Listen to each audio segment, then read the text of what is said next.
Hey, everybody, we're back. And I'm no longer alone because look at all my wonderful friends, my wonderful super beings all around me, my semi-divine cast friends here all around me.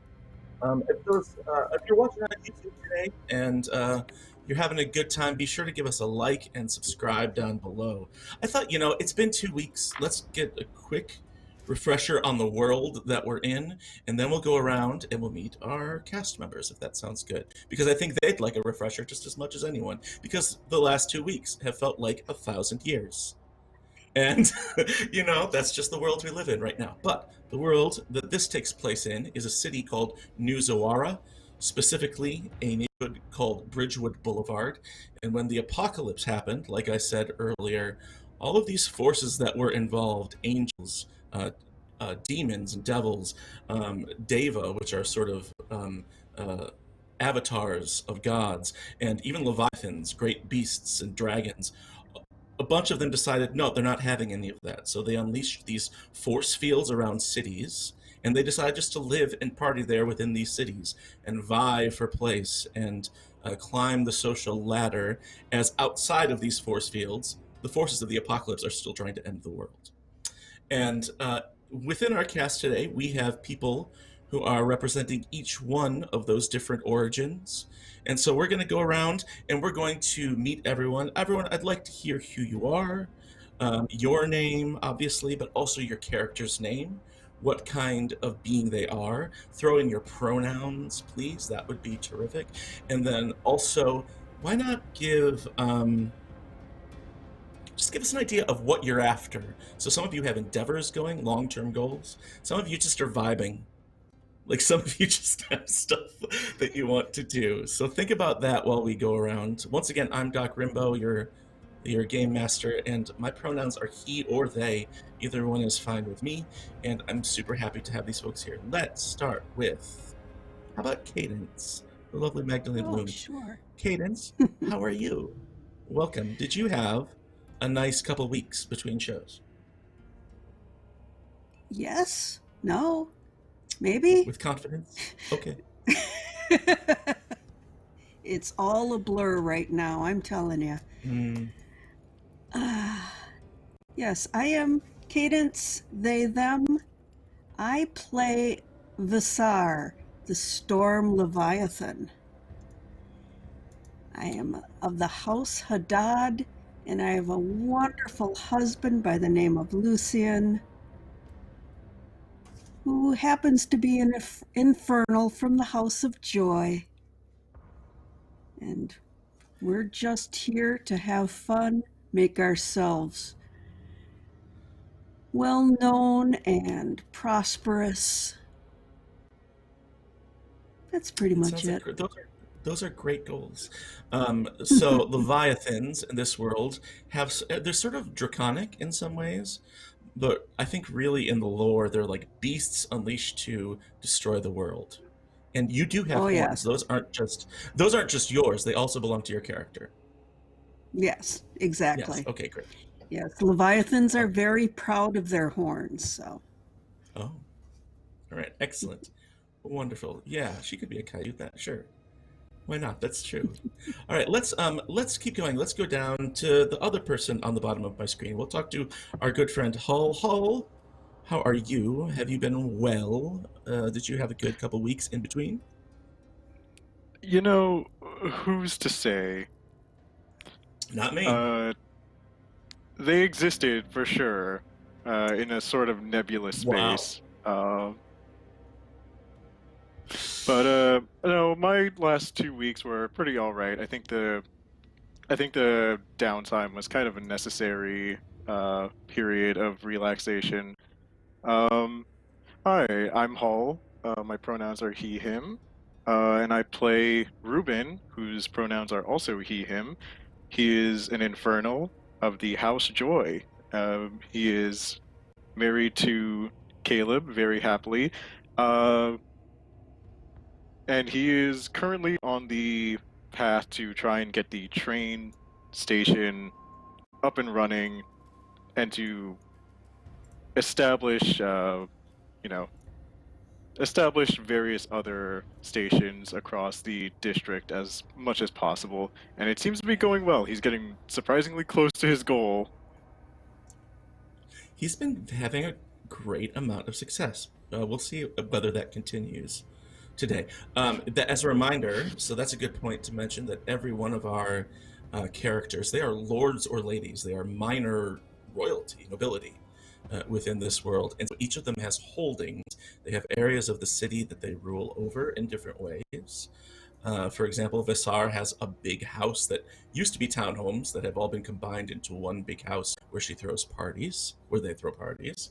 And Hull's character, Ruben, has a train station, and his goal is to revive public transit, which is a noble goal.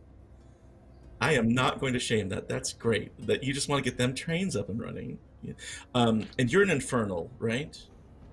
That is correct. Infernals are sort of mid-level hell employees who, when the apocalypse kicked off, escaped. And so you could call them demons. You could go down that line. But that's good to know. Anything else we should know about Ruben? Aside from the specific type of infernal that he is, which is an executioner, he used to be very good at what he does, arguably still good at what he does. We'll see. Yeah. That's good. All right, we'll find out. Maybe today he will be good at what he does. Who knows? We'll get into that in just a second. Let's go north of you to our good friend Val. Val, how are you, my friend? I have coffee. Does that count? Okay, hey, so that's how I am. This is we're trending forward. Hi everyone. I'm Val. I am she, her. Today I bring to you Miles. He is he, him. He is the angel of the group. He's a very special boy, man, angel person. He's got a lot of. His whole deal is that he just wants to preserve the art and the culture that is being taken away by the apocalypse, like very important songs, especially of our time, particularly those of the Goo Goo Dolls. Last time he found the City of Angels soundtrack, very rare, and this time around he needs a rare item. A very rare item, and now he's on for an even rarer item, as he's now on the hunt for the 2007 Transformers film soundtrack. There's a Goo Goo Dolls song on there. Because there's a Goo Goo Dolls song on there. Yeah, that's why he's doing it. Yeah. That's so, an epic loot drop. Yeah, so that's what his which apparently is also his second favorite band, Linkin Park, has a pretty rad hit on there as well. So he's multitasking when it comes to that soundtrack. He's a completist. Yes, he is. He's a completionist for sure. But yeah, that's him. His holding is a university. So, and his wife Hazel is about restoring books, and he's about restoring music. I love them. I love that. That's their jam. They just want to preserve. He vibes. He and is straight up vibing. He is just vibing, and I love that. And he adopts little kids, but well, not kids, but like students, and he just collects them. He just collects children. Like, I know that sounds like a terrible thing, but it's like, oh man, your parents abandoned you. That's okay. I'll be your dad. Yep. We need more people we need more angels like Miles in the world. All right. Thank you, Val. I'm so glad you're here. And finally, over here on the other side, it's our friend Ray with a brick. Ray, how are you? Hey, you're I'm here. doing well. I'm here. I exist today, Yay. which is enough. I am she, they. Name's Ray. It's very easy to remember. And Monterey is also she, they. So I don't know why, but I have a lot of these A sounds that I'm just now realizing. But Monterey is the Deva of the group. So basically Deva have kind of like a totem animal, that they resemble very much like in the physical form. So hers is a bat. She has very like elongated features. Her like face is very long. She's very tall. Kind of looks like a vampire. Uh, but she was originally trying to get status in the socio-political standing of everything going on, but with the new laws, she's kind of trying to revamp her holding, which is a nightclub called oh my gosh, what did I name it? I named it something. It is it Club? Club Sinister. Club Sinister. Club Sinister. She has a nightclub that she is now trying to revamp to be more of a private space for couples to interact, because the laws say that couples and partners can't interact in public anymore. So she's like, yo, that's not cool. I love my partner. So that's kind of what she's on the path of now, which seems to be going in the positive direction based on last. So the funny thing is, so here's the thing, just bouncing off of that, is that I don't know how, maybe it was me, but like this is like a real gritty, sexy sort of, you know what I mean? Like as a system, it's that way, and somehow we've infected it with this wholesomeness, in which you are trying to open a speakeasy for marriage, like you're basically, and yeah, marriage speakeasy for the win. That's fantastic. I love that so much. That's very inverted, and I like it a whole lot. Yeah, for those of you who missed those first couple episodes, they are on YouTube. But if you want a quick refresher, the Princepsa, who is the person who's in charge of this whole district that they live in, has issued these new laws. Her husband died a long time ago. She's very sad. There is some sort of competition for taking over her seat or getting her married again, and yet she's unleashed these laws. The first one is that love brings nothing but despair, and so people should have as many romantic and sexual partners as they would like, and flaunt that publicly, basically.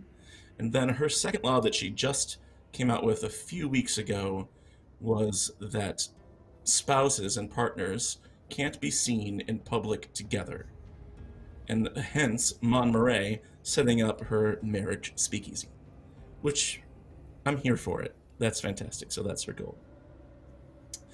Last time on Defiant, you were approached individually by the let me see here, by the Princepsa's sort of right-hand person, who invited all of you to an underground fight club, which was a bit surprising.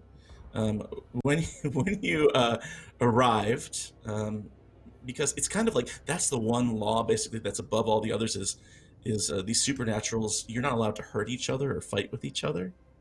And so the fact that this thing is going on was kind of scandalous. And there you saw the Princepsa's daughter, who is very much a delight, but was also kind of a train wreck of a partier.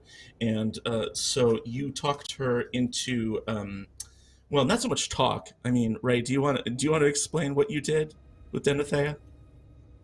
Yeah. So as there's a subset of the Deva called the Thirst, which feeds on others to satiate my needs and desires, and based on that, I get to do some cool things. But my theme around that I chose was power play, and your themes give you these special, cool, like little things you can do with what we get called shards, which are like extra special power things.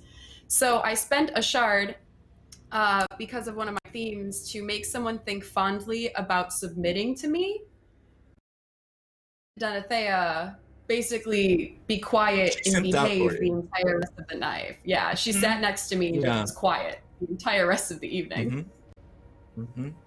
She jumped right on that, and it was very that fun. was fabulous, and a great way to sort of talk her into joining the cohort of the Princepsa's, I forget the name, First Ward. So that was a success. And when the Princepsa's first ward saw this happening, she decided that the four of you would be good recruits to help with an entirely different mission. She asked you to travel to a part of the province, the city, called Northbank Mills. And Northbank Mills, if you remember, it's kind of got a different energy than Bridgewood Boulevard. Where you live in Bridgewood, it's very upscale, well renovated. There are arts, hence Goo Goo Dolls. There is a thought of public transportation down the line in the near future. And basically, the relationship between the lords and ladies and their courts isn't that harsh. It's mostly everybody's just trying to sort of scheme together and work together to get what they're after. In Northbank Mills, you happen to know that the vibe is, at least between the lords and ladies and their courts, you happen to know that their relationship is a lot sterner and harsher, although maybe you haven't exactly seen what that entails just yet. But the son of Northbank Mills, the last remaining son of the Princepsa of Northbank Mills, is one of the Dawn boys. I believe it was Raymond Dawn. And originally the Princepsa of your district was married to his older brother. And so Raymond Dawn, being the younger brother, is seen as a good match for the Princepsa by her first ward. And so she wants you to go there and evaluate to see if this Raymond Dawn character is everything he's made out to be, and if he would be a good match for the lady. And you all agreed. You all negotiated that and came away with some benefits to this arrangement in different ways. But for the most part, you all are planning to head out there. But a few days have passed in between. And what we're going to do is we start each session. This is a new episode. So we're going to start with some personal affairs. So within this sort of personal affairs jam, this area, you can decide, you could, so I sent you all that player guide. If you don't have your player guide open, there's lots of different things you can choose to get yourself a bonus. And so you could increase your province or house's standing. You could increase the potential of your next court challenge, which will be coming up in a little while. You can increase that potential by 3. You could create a new facility in your holding. So there's a whole long list. And what we're going to do is we're going to go around. And if you want to narrate this, if you want to tell us what this looks like, you can go ahead and do that. I'll try to drop the list in chat, but it's a bit chunky. So you can look that over and decide, okay, within this 3 days between the Fight Club night and heading to Northbank Mills, what is my character doing? What are they after? Are they going to push their endeavor forward? And this is just something you automatically get. We don't have to roll for it, but I'd like to hear how you're doing it. Cool? So think about that for just a moment. Friends in chat, as a reminder, like Ray said, they have those shards, and everyone starts with 5 of them. But you can increase them by adding donations and stuff like that. So everyone who has a little blue die in your upper corner, that's a shard for you. And I believe that Cadence is the only one who's got a bad die in her corner. So that might come up later. Let's go reverse order this time. Let's kick it into reverse. Monterey, what have you been doing for 3 days? And what have you been working towards in terms of personal affairs? So, in terms of what I've been doing, I would like to choose the remove all afflictions from your courtiers, because 3 of mine are injured. So half of my house is injured. So I would like them to get healed. But besides that, do I get to do anything? It's just 1. Yes, just 1. That's okay. So, no, that's totally fine. So basically, if I can kind of just say what she would do. Her whole thing is about time and energy. Like, she loves people's attention, their time and their energy, like their undivided attention. So she would pretty much go to each of them individually, the 3 of them that are injured, and basically spend each day with them. Like, she would spend the whole day just like spending time with them, tending to their wounds, getting them like what they needed, and in turn they would be giving her the undivided attention because she is caring for them. So it's a very much win-win situation for her. So I think that's what she would end up doing. Very much so. I love that. Yeah. So those 3 courtiers who there was a construction accident while building the secret back room. Those 3 courtiers, you spend time with them. One of them maybe has a more severe affliction than the others, but by spending time with you and your help, all 3 of them have those afflictions removed, and they're ready to get back on track with this project of yours. So there won't be any sort of negative consequences to that endeavor if you roll for it this time. Cool. And also you get kind of their attention, and that's your jam. So that's good. That's relatable. I want attention too. That's why I'm here on the internet. So that's good. All right, let's jump over to Val. Val, looking over that list in the VMix chat, what do you think Miles would be doing with those 3 days? I think first and foremost, probably on the same line as Mom Ray has done, is removing afflictions, because one of my courtiers is my child, who has decided to do some underground fighting, which is not very legal. And I want to make sure that he's okay, both physically and mentally, but also just like kind of figure out what's the word on the street, because if it's going to get back us in my court, that's not good. Great. Let's play that out. Does that sound good? Okay. Yeah, and absolutely. So where are you? Channel your inner Shia LaBeouf, please. Okay. Ugh, I don't even know how to do that. Where does one begin? Channeling Shia LaBeouf. So, your son is Royce, right? Remind me of his name. Right. His name is Royce. And he's your adopted son, not biological, although those family ties in this world are tenuous anyway. And he is a Deva with big rat energy, right? And so he's kind of a ratty little Shia LaBeouf looking dude. And where is he when you approach him?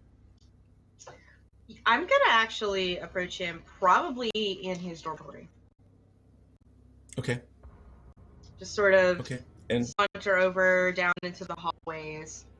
You know, waving at the other people that are there, and just give a knock on his door. Yeah. They have a knock on the door, and you hear this voice from inside that kind of sounds like it's congested. It's like, who is it? Hey, it's Dad. I'm gonna come on in. It's an audible sigh from inside of the room, like, oh, all right. You walk in. Royce is seated. He is still tending to like one of his eyes is puffed up pretty badly from that fight. Even though he won miraculously, he still has the signs of having survived it. It was only a few days ago, and so he's like, "What's up? What's up, Dad? What?" Well, first of all, you need frozen peas for that. This is why frozen peas are the best, because they conform and contort to your body. Do you want me to get you some peas? Do you need me to get you some peas? Yeah, I guess that'd be Well, good. And he sort of like, right. He puts down whatever he was using, like one of those hard ice packs that doesn't conform to the shape of your face. And so he's learning, and so he sort of puts that down. He's like, okay, thanks. Did you Yeah. Did you have experience like getting like punches and stuff, Dad? Oh yeah, I used to get punched in the face all the time. All the time. And I didn't even Whoa. I didn't even get it done on purpose like you did. Just, this is a very punchable face. Now's a good time to remind everybody watching what your character looks like. Miles is a fairly skinny man. Like really, really thin. Like you could just see like the outline of his cheekbones. Long, like ashy brown hair, golden eyes with no pupils, but just rail thin. Like he's tall, lanky. I'm trying to think of that one actor. Shit. Played Garth on Supernatural. Like that's what I kind of imagined him to look like. I don't know. Anyway, so but he's always wearing like a fur coat, skinny pants. Yeah. Tattooed. Sometimes he has a shirt, sometimes he doesn't. Right. But he's classic aging rock star. Yeah, absolutely. Like washed out aging rock star Steve Tyler, commonly wherever you want to go with. Sure. Anyone. Yeah. Some amalgamation. Yeah. Okay. Something like that. Mm. And so. But has a very punchable face. Sure. And he says, "Well, I guess. I mean, I don't want to punch your face, Dad." Aww, that's so cute. Thanks. Shut up, kid.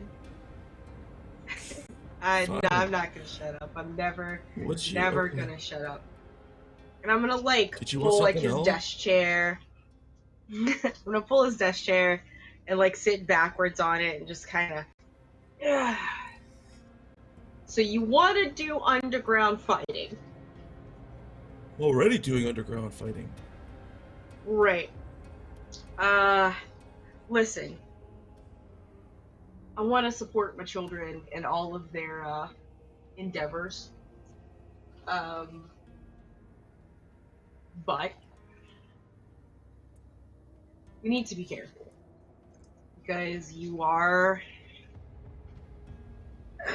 part of my court, and it's one thing to go and get caught watching it.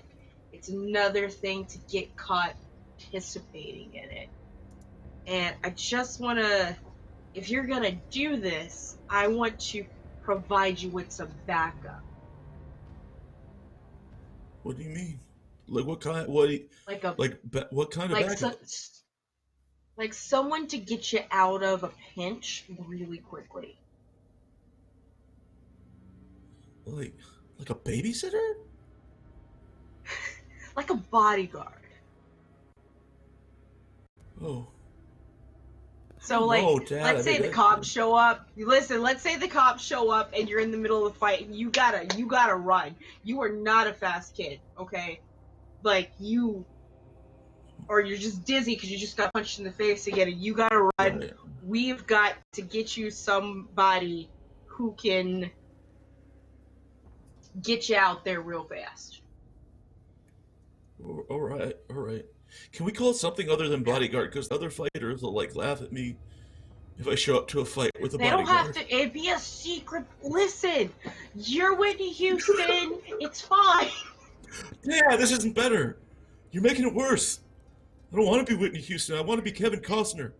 Actually, no, I don't want to be Kevin Costner either. I don't want to be either. Well, listen, if you're gonna continue doing this, we gotta protect your hide. It could be a secret bodyguard. It's fine. We can find someone who's a ninja. I already got someone in mind. It's okay, because they'll just be in the shadows, Yeah. Okay. Just all right. Yeah. Backup. Yeah. Okay. Yeah, that's good. Okay. Mm-hmm. We'll do it. Yeah. You good with a ninja? You good with having a ninja watching your back? Yeah. Good with a ninja. Okay, I got someone in mind. Huh? Kevin Costner ninja. Okay. Kevin Yeah. Costner Ninja. Well, I Yeah, don't think that's what sounds good. she. I don't think she looks. She doesn't No, look like that's what Kevin we'll call it, Costner. I Dad. think That's what we'll Kevin. call it. Okay, we'll We're call gonna call it shoot. Kevin Okay, Costner Kevin Ninja. Costner Yeah. Ninja. Okay, Kevin Costner Ninja. Got Thanks. it. And get you some peas. That's all I. And if you get in trouble, come and find me. I have pull, way more pull than you do. I have a very punchable face, but some people like it. Yeah. That's how I got Yeah, I into the know. fight, after all. I don't know. I just wanted to get out there and do something for myself. Yeah, no, I get it, Get- get it. I totally get it. But got a whole family to worry about as well. So Okay. do stuff for yourself. Just remember, consequences don't just affect you. We're not gonna abandon you, so don't abandon us, alright? Okay. All right, Dad. Thanks. I'm gonna stand up. Love you! And I'm just gonna, Oh, gross. hold him. He Oh, that's squirmed it. in your grasp. Just He get some of that armpit hair. There you go. writhed like an earthworm, You're not so wanting to be hugged by his cute. parent. Yes. And as you turn to walk out the door, he says, Dad, thanks for coming to my fight. I didn't even know you knew what was going on, but thanks for coming. I didn't either. I just Yeah. party. Yeah, sometimes you just know. I'm glad I know now. Okay, thanks, Dad. I'll get those pieces tonight. I'll get those pieces. And you see him like turn around, and he just like wipes a tear from his eye, like from this bonding moment he just had with his child. It's the most beautiful thing in the world. Yeah. And he's gonna go talk to a ninja now. So what is Miles's plan? Who is this ninja? So there is in my court, there is someone who is a secret agent by the name of Ryu, and I'm assuming that she is a ninja. We're just making this happen right now. Great, I love she is that. very So you'll good say that at she has some sort of. sneaky. Okay. Mm-hmm. I'm going to say that this counts as a minor endeavor. Okay. Gotcha. So I mean, you have to go and you have to talk to her. You've got to do this and that. So it only takes 3 of those little endeavor step boxes to complete. It's the same level of intensity as helping him win the fight last time. So Gotcha. we'll keep that in mind. You can't just do it right away, but you can go and speak to Ryu and get all that stuff. I love it. I love it. Great. Excellent. Oh, phew. That was fun. That father-son energy is good times. That's real fun. Let's go see Ruben. Hull, what is Ruben doing with those 3 days? And so yeah, just describe it for me. With those 3 days, considering how much progress he's made, he's going to just make sure things in order. He's going to, or rather, I'm going to take the 2 points to province standing, just to get myself better affiliated. I think right now he's kind of just got, he's sitting at a table with his other, with his other members of his own court, his court of newcomers, and they're going to, for once, get organized and lay out an entire map of the province and figure out where they're going to set things up. Nice.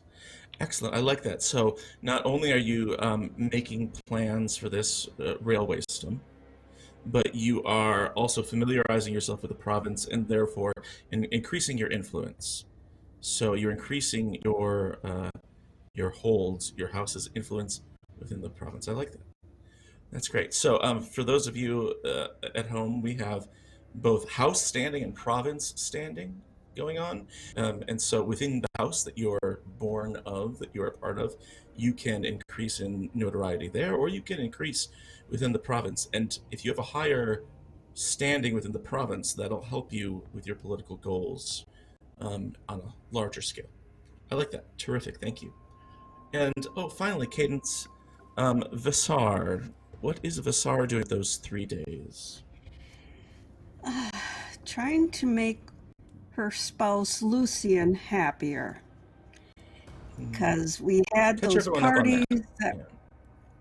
that were flops because of the new laws, and he loves parties. He loves having fun and drinking and carousing, and so I decided to help him by keeping him distracted a bit and having him redo the dance hall area to make it sparkly and brighter and everything, so it's even more fancy and beautiful.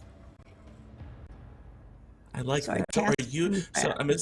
you're changing the adjective of your facility here. Does that sound right? Okay. And what is the Yeah. new adjective you want to apply to the dance hall? Because I love it. I love that you're going optimistic, Yes. energetic, positive. Oh gosh.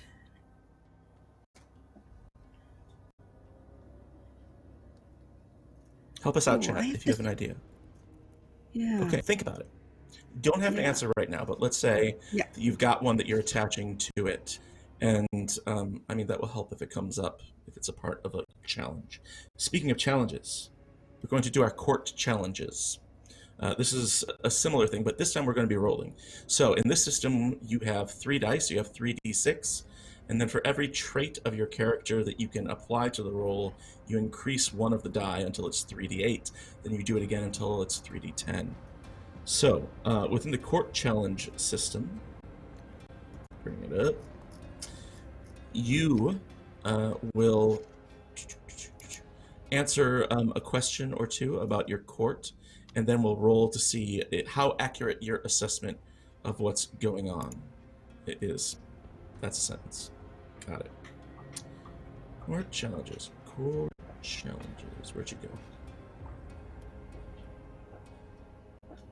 Not seeing it anywhere here because dang it. Okay, let's start. Let's do the same order again. So Ray, now you've already said that you have worked with your courtiers to get them sort of back into working condition, I guess is the way to describe it. Yes. But yes. Let's see. I'm going to ask you some of these court challenge questions.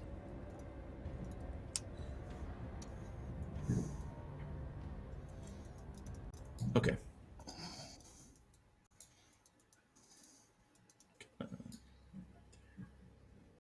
Okay.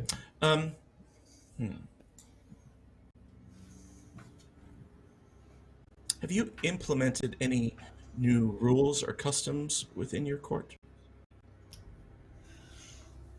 I think I would have in regards to trying to have it a little bit more secretive with the couple thing. So I think I would have probably instilled a very strict what's it called? Like privacy clause where like no matter what happens here, you cannot speak of it elsewhere or else it will like drastically like you could be thrown out of the court sort of thing. So I think she would have like really hammered in that as a rule of like things are changing, the energy is changing, whatever you see and hear here stays here. Excellent. So let's find out how well that new clause is received and adapted to by making this challenge roll here. Now, within your character, are there any traits that you want to apply to this roll that will help you get people to fall in line with this new clause? I have clever and charm. So I think those would help with being able to navigate. I think she would have spoke to people individually, like because she's very about one-on-one time. So I think she would have spoke to everybody individually, and that I think would kind of bow into clever. and then charm is just the natural appearance that she has, and like energy she gives off. But she also I has love it. discipline. So I don't Yes, know she if does. that would kind of be imposing, like discipline, like as soon as I say that this is a new rule, it's kind of inherently known that you will obey it or leave, sort of thing. Got it. Got it. Yeah, but besides Okay. that, I don't think I don't have anything else. Okay, interesting. Let me check That's in totally here. up Do to you you have any about the last marks? one. Do you have any marks on your trouble tracker? I do not. Wait, Okay. let me double check. So anytime you roll a 1, for folks watching, I feel like I'm always just Oh giving the rolls no, again. I do not. Okay, great. I was just looking at one of your troubles is if you fill up your trouble tracker and you don't spend it by acting a trouble of your choice. One of them is that your slave gets into trouble, Yes. which is fun. So that might come back. All right, but so you have +3 potential, is that right? Or 2? How many are you adding? Plus How many 2. dice are you upgrading? 2. So roll 2d8 and 1d6. Yeah, just 2. The last one doesn't. Okay, so 2d8 and 1d6. Okay. And we're looking for 5s or 6s. Ooh, okay. I got a 6 and a 7. A 4, Excellent. a 6, Great. and a 7. Okay, so that's 2 successes. And that means that it's it's kind of a mixed success. It's it's successful. It's not perfect. One of the issues at hand is that everyone signs it without a problem because they trust you and they're devoted to you entirely. So everyone signs it without issue. But Posh is taking your notice again because Posh has been getting a lot of attention because Posh has another new toy. Someone has bought Posh a new motorcycle, and they are out with it again. And so, like, that's the thing, is like through this whole process, you're like, okay, everyone's sort of like playing by the secrecy thing, but Posh is kind of living large with these presents that Posh has been getting, and you're worried that it might draw attention. So, Okay. you do with that what you will. Okay. Good to know. Thank you. Yep. Cool. Let's jump over. Val, I'm going to ask you another question here. We're going to do a court challenge with Miles. Mm-hmm. Not just Miles' son, but Miles' entire court. Mm-hmm. What is... Are you aware, is Miles aware of any courtiers causing problems within his court? He's got... Oh, there's that magical dice that disappeared. He's got,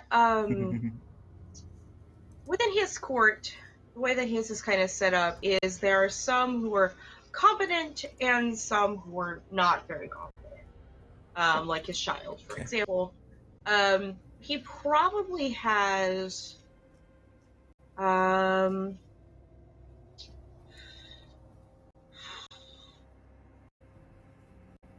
looking at my list here of my peoples.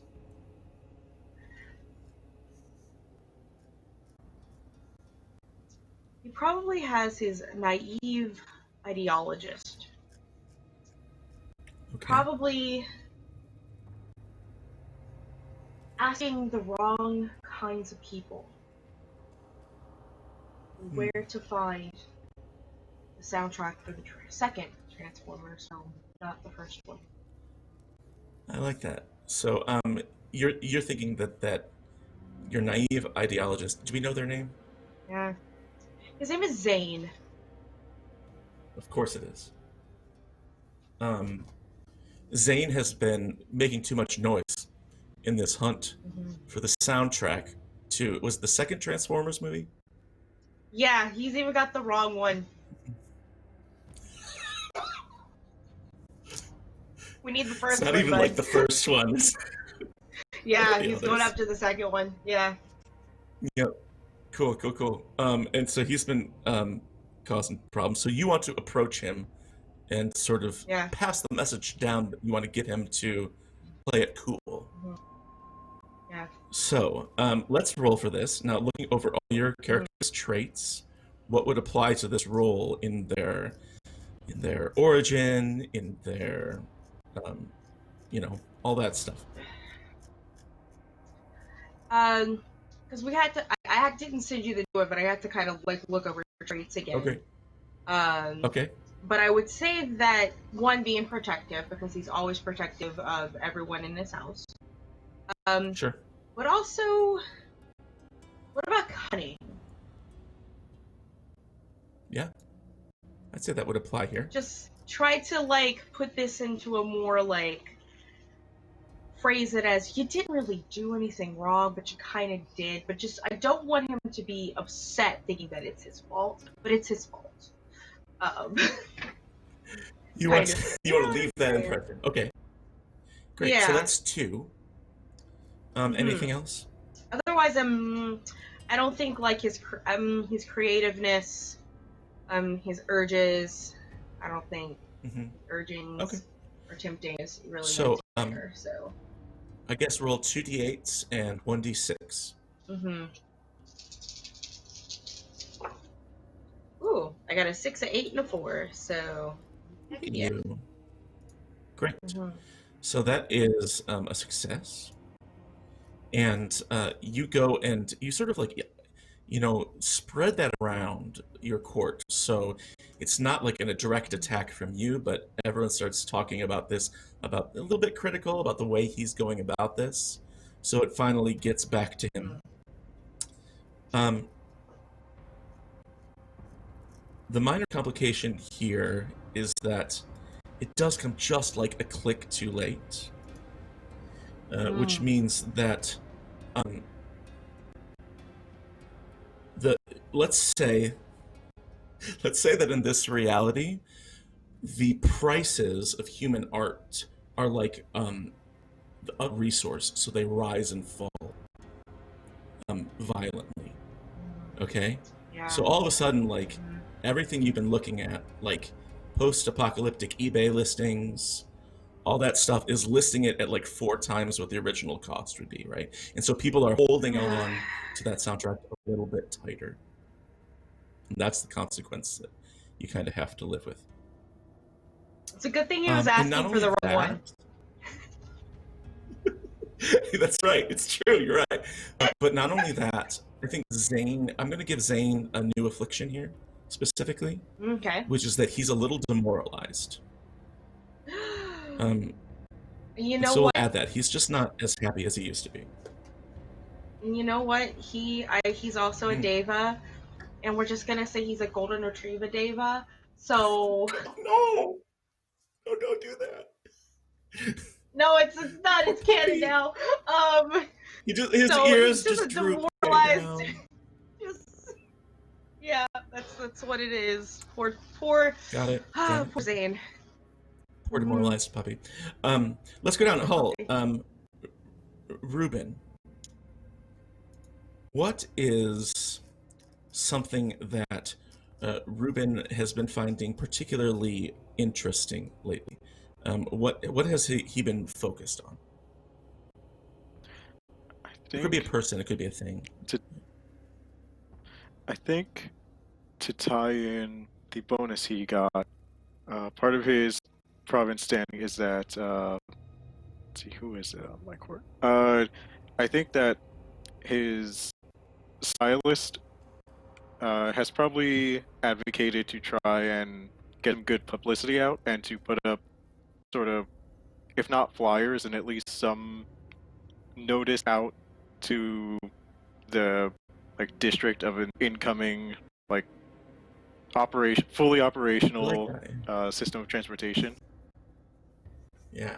And so I think maybe right now he's. Yeah. Go ahead. No, please. I'm sorry. I'm just sort of trying to add on to it, but yeah. So it sounds like maybe his concern right now is publicity.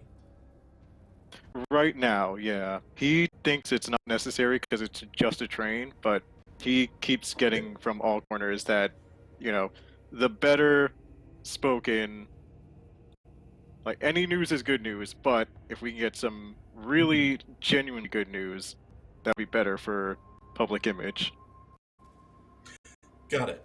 Got it. I like that. So, what does Ruben want of this situation?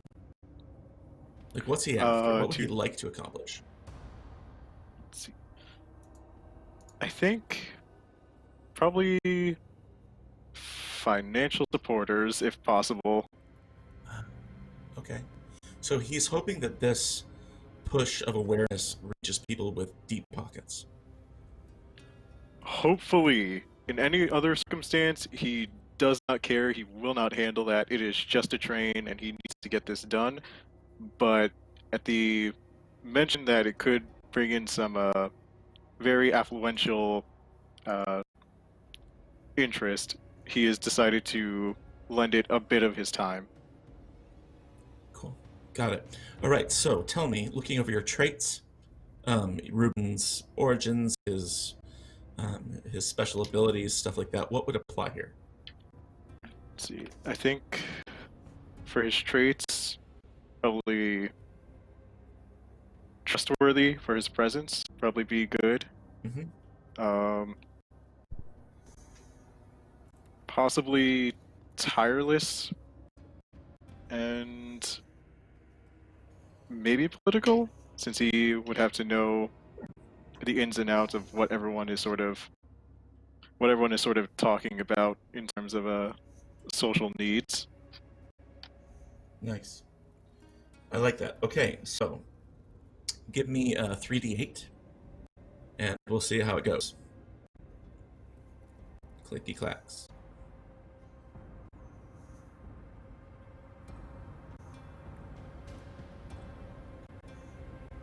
Well, that's a 3, a 2, and a 4, so not great. Not great at all.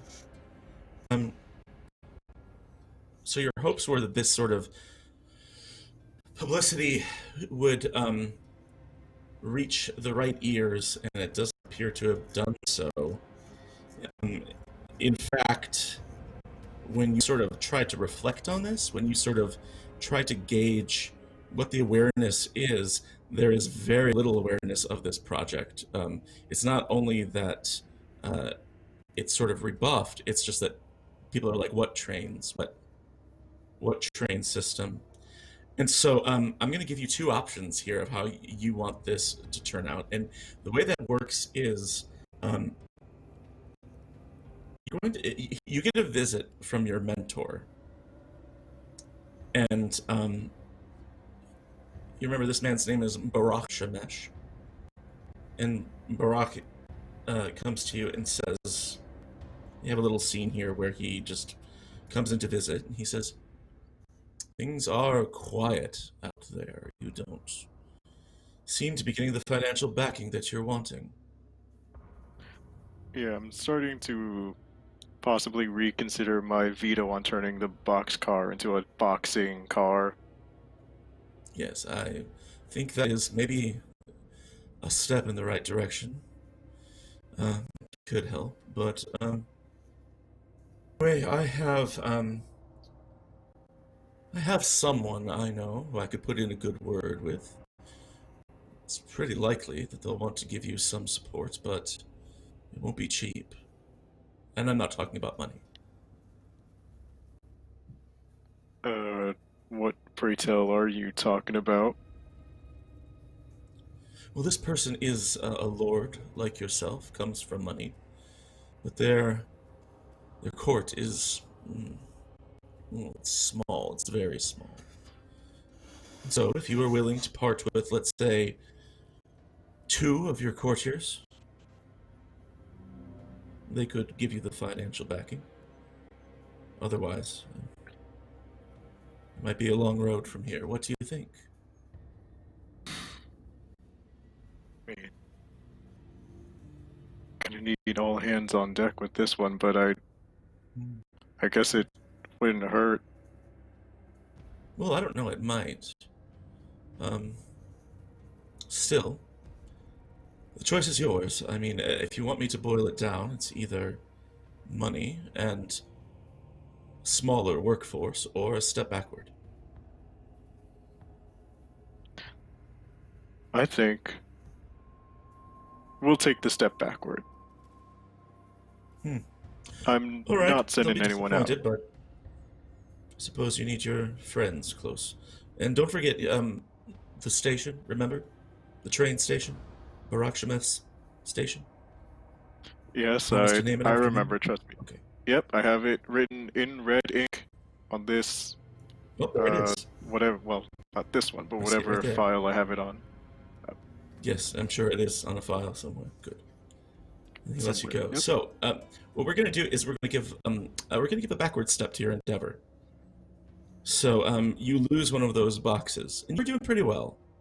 Do you remember where you were at? Were you at 5 of 6, something like that? 4 of 6? I was pretty high up there. I think it was almost in. Oh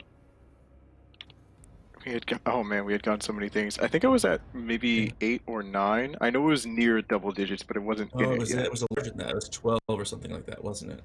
Okay. In that case, it's going to drop you down to 7. So, just the financial difficulties here of getting this up and off the ground is you'll have to approach this from a different angle. So, who knows where that will come from? Keep your eyes open for opportunities, and we'll see what happens. Finally, Vasar. Yes. In your court, what is your number one concern right now? Besides your husband, because we talked about Lucian already. Right. Besides your partner. Just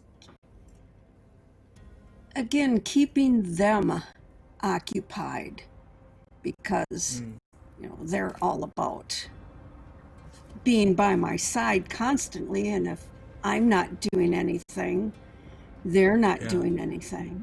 So I'm actually going to task them to work with Lucian on our magnificently opalescent ballroom. I love it. Great. I love that. It's worth noting that revelry, such as the kind that all of you provide through music or nightclubs or partying or connecting people to each other, all of those things help to power the shield around the city. So everyone, it's kind of like not only that you want to keep partying, you kind of have to. So you want to keep them busy and focused on having a good time, because not only it would be annoying if they didn't, but sort of the fate of the district hangs in the balance. So, what traits are you applying to this role? I am going to apply, well, first my glare. Okay. I'm going to look them right in the eye and tell them to behave even though they are not by me. Because sometimes they get a little snippy with each other if I'm not there to keep them in to rein them in, if you will. Sure, I like it. And somewhere on my sheet I had extra money. I don't remember where that came from, but Right. We can give you. Are you paying them a little bit of per diem to help out here? Is that the plan? yes, exactly. Okay. Make it more All right. worth their while to behave and We can to use that. help out. And So you got some extra money. I think you got money. I think you got a little bit of a financial gift from someone a little bit higher up to help you with something. And so we can say that you can sort of funnel that down to your courtiers to light a fire underneath them. Anything else? Yeah.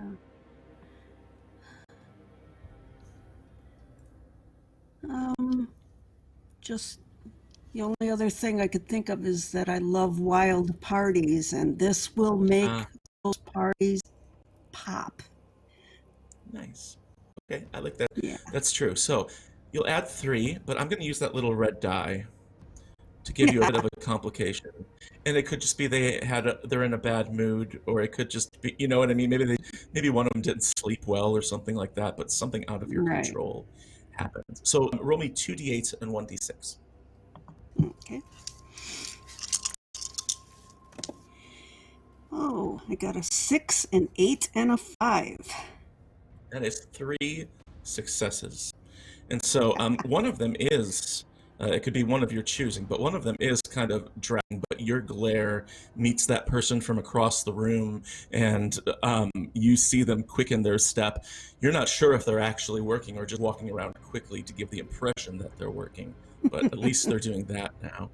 And the rate of completion for this renovation to this room picks up quite a bit. And not only that, but let's say that as sort of a little bonus boon here, that we can add 2 adjectives to this room if you'd like. So it could be that it's bright, or it could be that it's uplifting, or it could be anything like that. Do you have any other ideas for what that might be?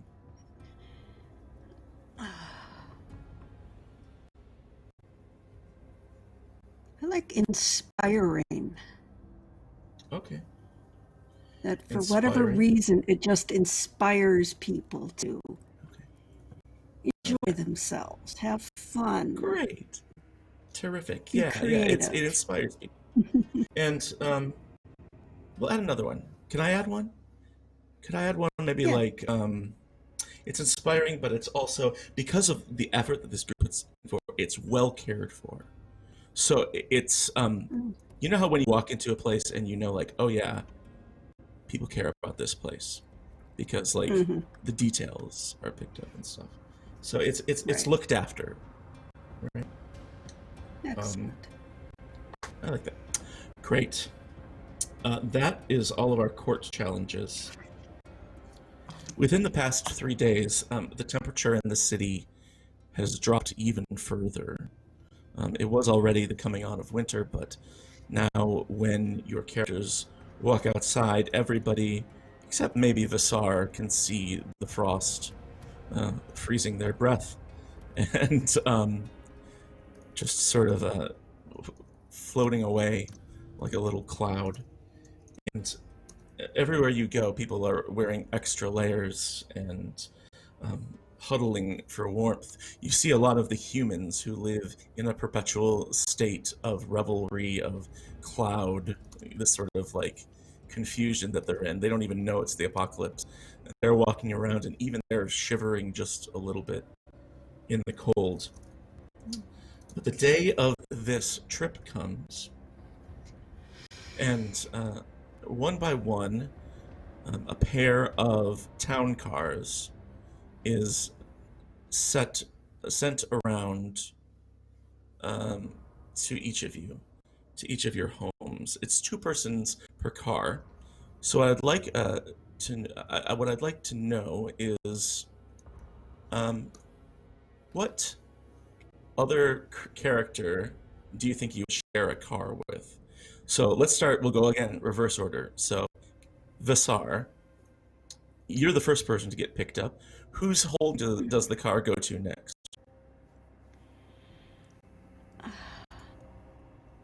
I think Mamurai. So Monterey, you are standing at the entrance to your club. Across the threshold is your partner, Iulia, who is just sort of standing there with a sad look. And there's this sort of moment where both of you realize that if she walks over the threshold, you're not allowed to show any affection for each other or be near each other. Behind her are your entire court, basically looking at the pair of you with a mixture of affection and jealousy that she gets this kind of attention from you. But a car pulls up, dark windows, and the window rolls down, and you see Visar in the back seat. Oh, hello. And she makes sure that she's within the threshold of her own holding but she gives Iulia the biggest hug that she possibly can, and like the most passionate and just very quick, loving kiss. And before she like leaves the embrace, she says, "I'll be back soon. Don't worry. Make sure everybody pays attention and behaves." And she kind of like looks over her shoulder while she says that to like everybody kind of watching, and just gives them like a really quick glare, like Nice. giggles for a moment with Iulia, and then when she turns to see Visar and gets in the car, she goes, "So I see we are the party vehicle." Yes. And I'll get in, shut the door, and buckle up or whatever car this is. Yeah, Future absolutely. Even in the middle of the apocalypse, wear your seatbelts. Okay? Tech. Yes. Yes. And so the two of you head off. Meanwhile, on the other side of town, what's Miles doing? Let's say it's 7 in the morning.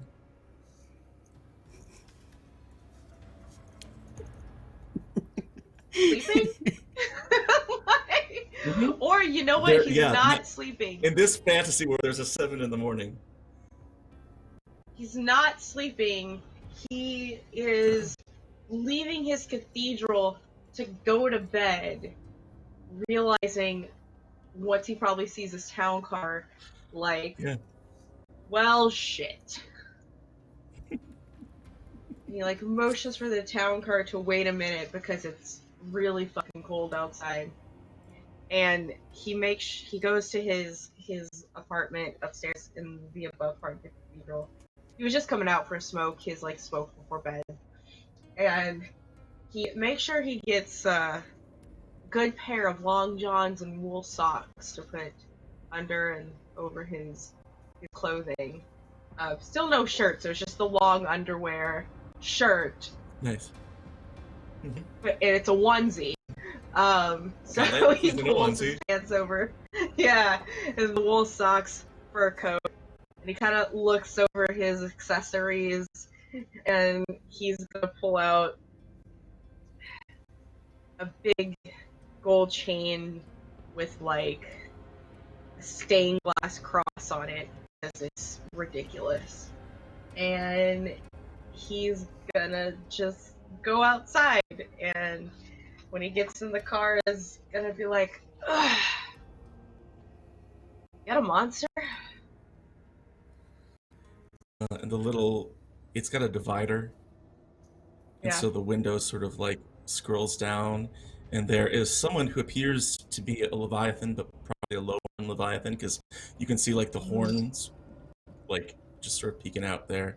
And he says, "What'd you call me?" No. I mean the drink. Like an energy Monster drink. Java. Yeah. The ones that taste like coffee. Because energy drinks are disgusting. They make the ones that taste like coffee, and those are okay. Okay, we can stop somewhere. Cool. My lord. Cool. Yeah, that's what I thought.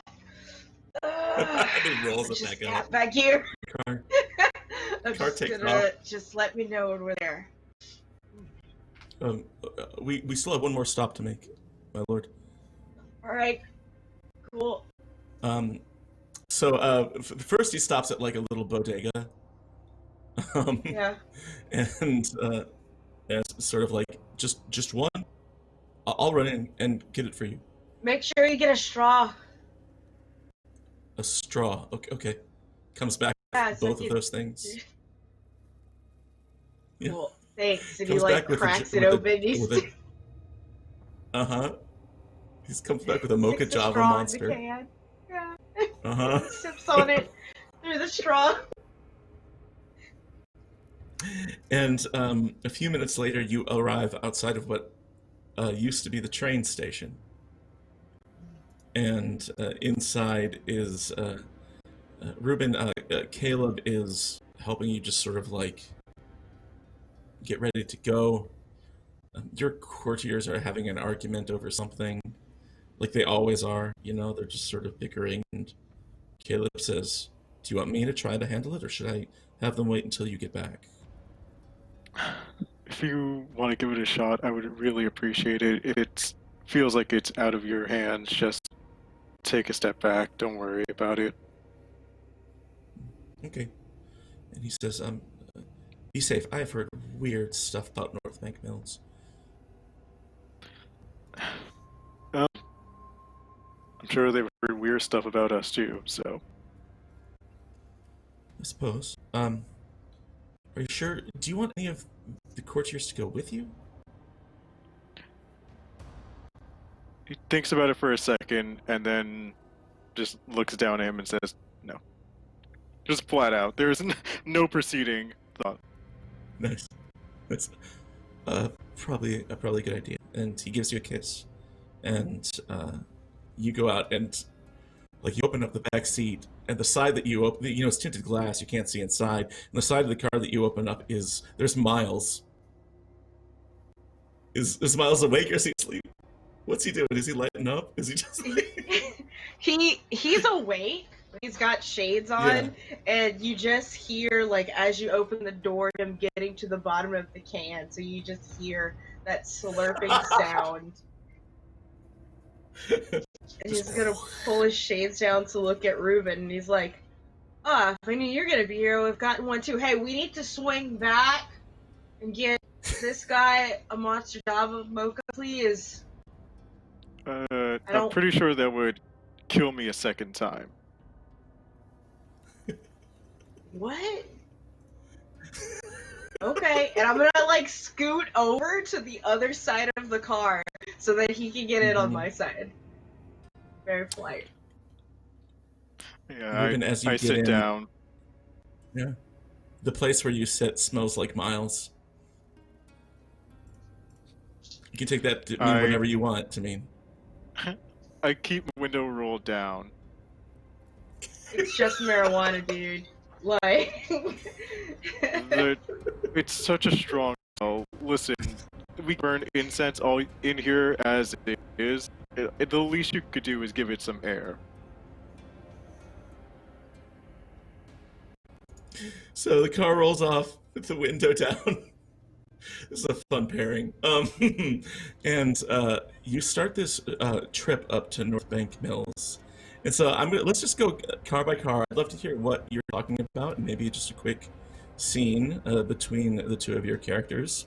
So let's start with Visar and Monterey. What are you two talking about on your drive to Northbank Mills?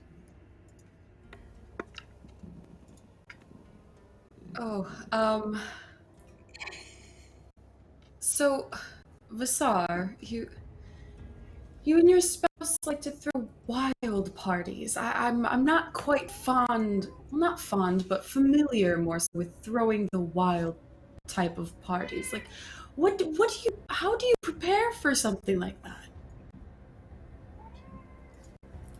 Prepare? Do you prepare, I guess, would be a better question? You just make sure you have adequate amount of beverages, some finger foods,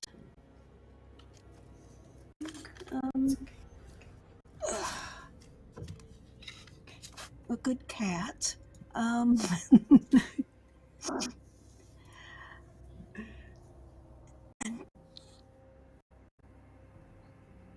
that's good music. You need good music as well. Yes. Okay. I'll have to. Maybe I'll get Palantha, my assistant, to help you with that, because she knows everything that's up to date and currently in with everybody, and so she'd be able to help you with that. Yes, I would yes. appreciate that very much. Yes, I understand I'm a little behind in the style and trends. I like to keep things very dark and mysterious and Club Sinister, but I could use a little bit more of that color and flash that you seem to adhere to so very well. Right. Yes. That would be good. We could collaborate, mayhap. Oh, that would be very Yeah. interesting. I think we could work together quite well on some parties and bashes, sure. Definitely. Like a traveling party. You start with one, Oh, go to the other. yes. All different sorts of themes and styles. I like this. I like this a lot. Yes. Yes. Like I've heard that So some people do with yeah. holidays. Yes. Oh, okay. All right. We'll have to keep They that in have- mind. We will definitely talk. Yes. We'll definitely stay in touch. So a lovely Excellent. encounter going Sounds on in this car. Yeah, it's productive, friendly, educational. Let's jump over to the other car. What do we see in the other car?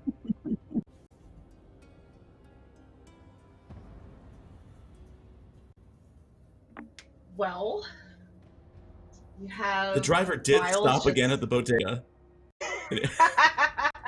It has some extra monster Java drinks in the front seat. Perfect. But what are Miles and Ruben doing? I imagine at one point Miles will reach into his fanny pack and pull out spearmint flavored gum and offer a stick to Ruben. Gum? Yeah, sure, I could use a piece. Cool, cool. I'm glad that's not gonna kill you. So why does the Javas kill you again? What's the deal with that? Are you just allergic to chocolate, caffeine, or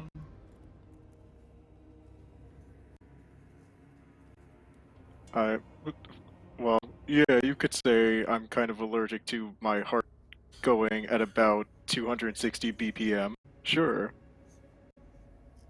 Oh. I'm not. I'm gonna have another one. Good. I didn't go to bed last night, so I'm just sort of trying to make it. Do you want to use this trip to sleep? This is kind of... Normally people find car rides relaxing. If I go to sleep now, I'm not waking up.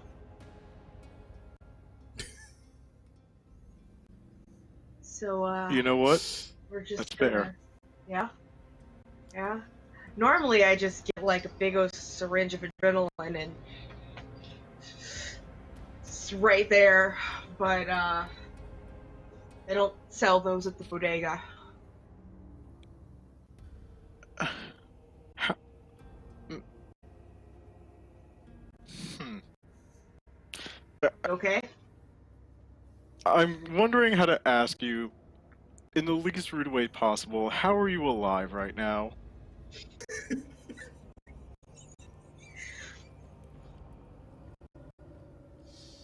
You know, that's a really good question.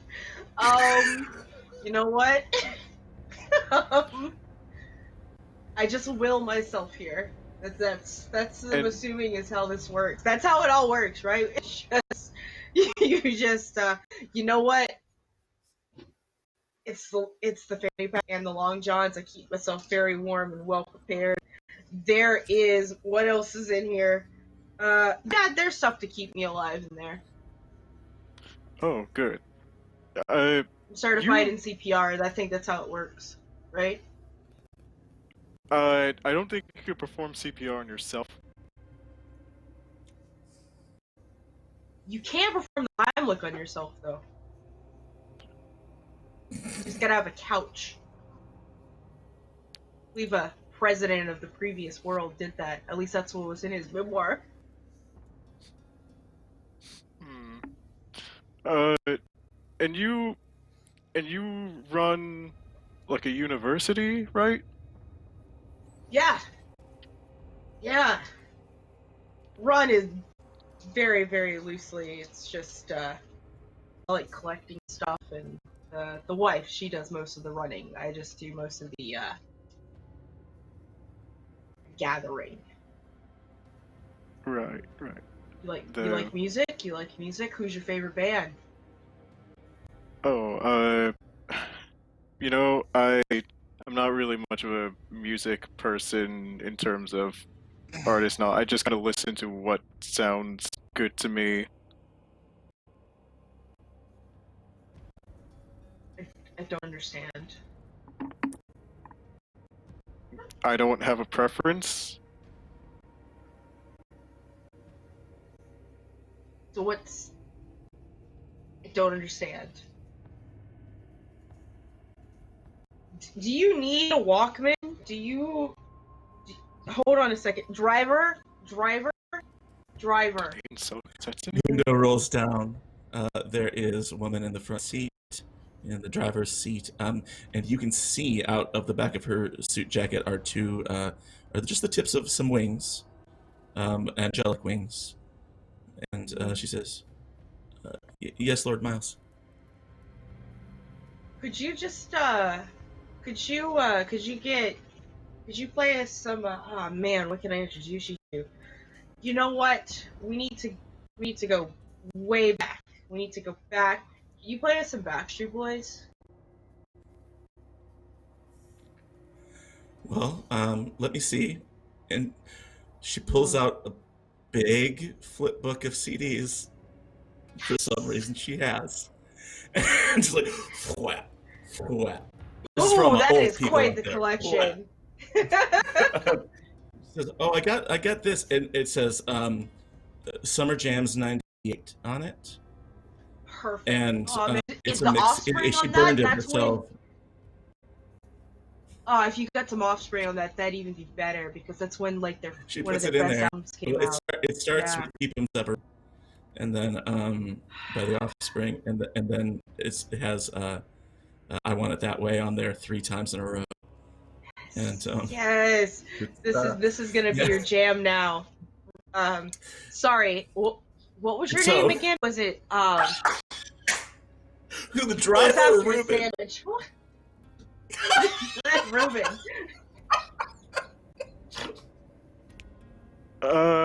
It's Is it Monty? Ruben. Monty? Was it Monty? No. Oh, Ruben. Okay. All right. Ruben, yeah. Although, to be honest, I feel like I'm suffering a Monte Cristo right now. Does feel like You're a prison, doesn't it? And so with that scene, Backstreet I wanted to like, out of this car. I wanted to like cut to window. halfway towards the trip, and Ruben is just singing Backstreet's Back, all right, with Miles just like. I think absolutely halfway through the trip, Ruben is a Backstreet Boys fan. There we go. This is when they pull up to meet everyone else. You just have Backstreet Boys like blaring outside, and we look really fucking cool coming out of that car. Let me say this. Folks at Game Machinery made this game and published it for this dark, sexy take on the apocalypse. This is the last thing they were expecting, but it's right. It feels right, and I want it that way. I need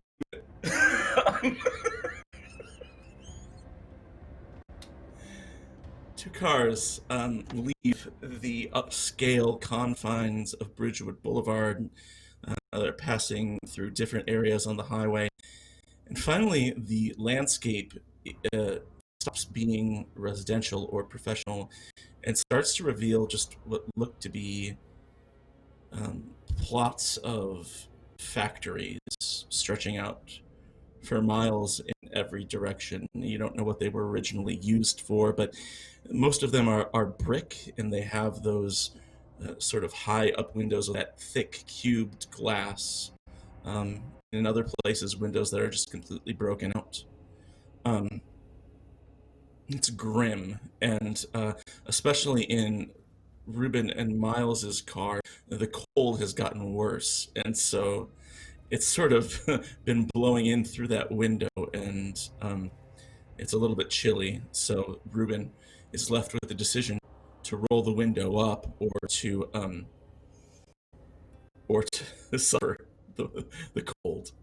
And I don't know, Ruben, yes, cold. no, roll it up. Bruh. You gotta roll that window up. I roll the window up. Yep. Thanks. And as you pull into Northbank Mills, it seems like this was formerly an industrial area primarily. The streets are probably cleaner than they were before the apocalypse. There's not as much detritus laying around. Like there are no trash can fires. That's not what we're talking about. But it's obvious that all of these were. Oh my gosh, all of these were at some point just industrial fortresses. And in the middle of it is the largest one, and this one stands out because it appears to be done in an Art Deco style, which means that it was probably standing here before a lot of the other factories. It has those tall arching pillars all around to the outside, and it has that entrance that sort of feels like originally it was intended for something much greater and ended up being like a place that you, from your best guess, was like the center where they did telephone lines and communications. It's New Zoara Bell, it's something like that. And so each of the cars pulls up. Montmoret and Visar, you're there first. There are a group of lowborn, what you assume to be courtiers, standing outside, each one with a leather collar around their neck. And they're not attached to anything at the moment, but they're obviously matching. They're there on purpose.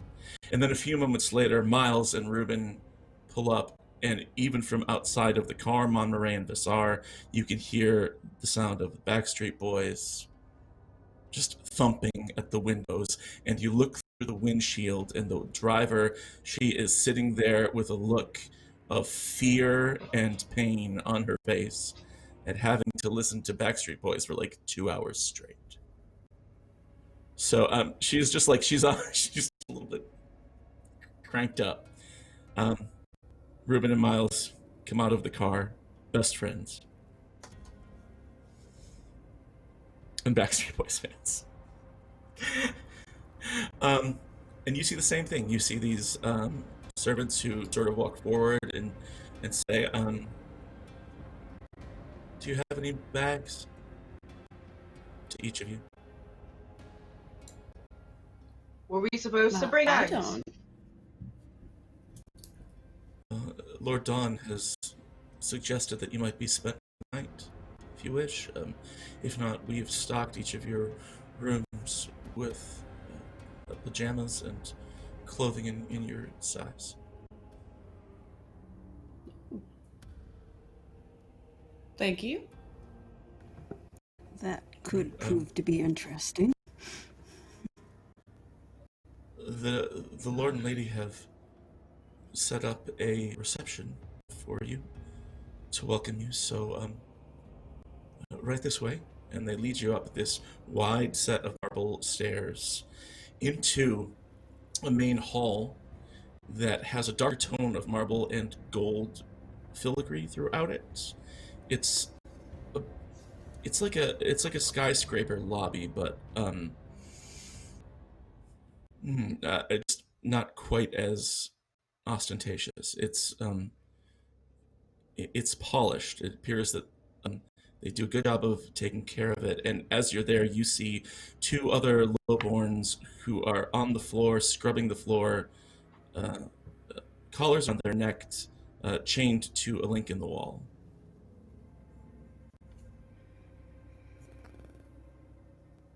And they lead you down this pathway, this hall, towards a large set of double doors. That's some kinky shit.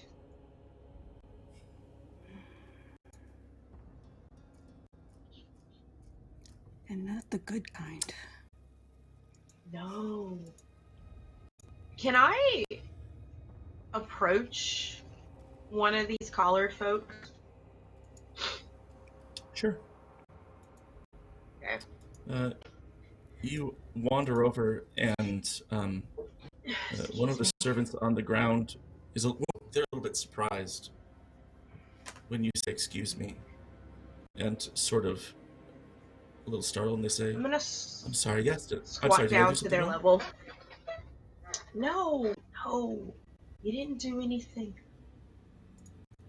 Are you okay? Can I do something for you? I'm asking if you're okay. Oh, yes. Yes. Sure? I'm You're fine. not okay, just stick your finger in your nose like you're digging for gold. Like, if you're ever not okay and you need help, just get up in there and I'll know, okay?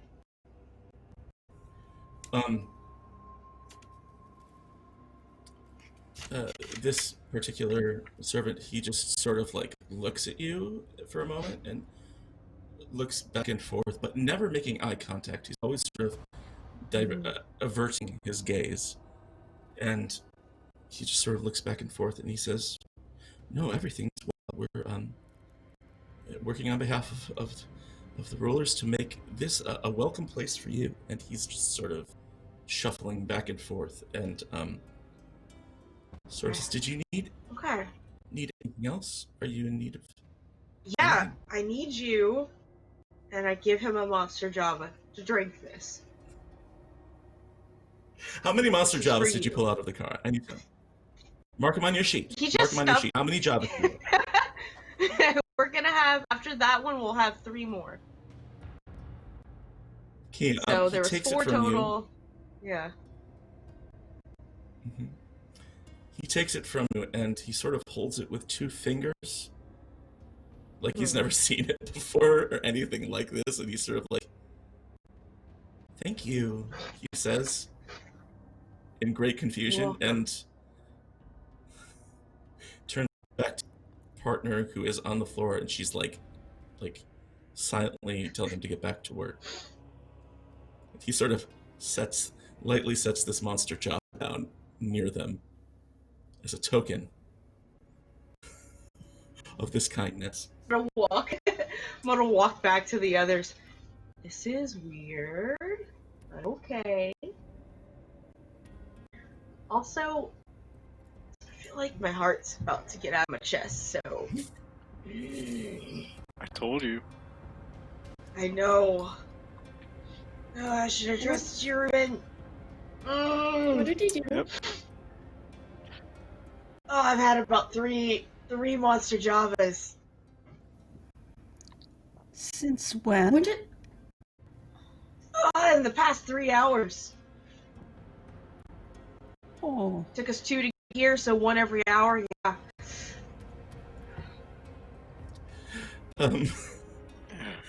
It's I got 3 more. I think I'll save them for tomorrow. Probably shouldn't eat them or drink them. You probably shouldn't drink them for the time being. You don't need that. They're so good. I didn't go to bed. It's okay. It's okay. It's okay. It's okay. It's okay.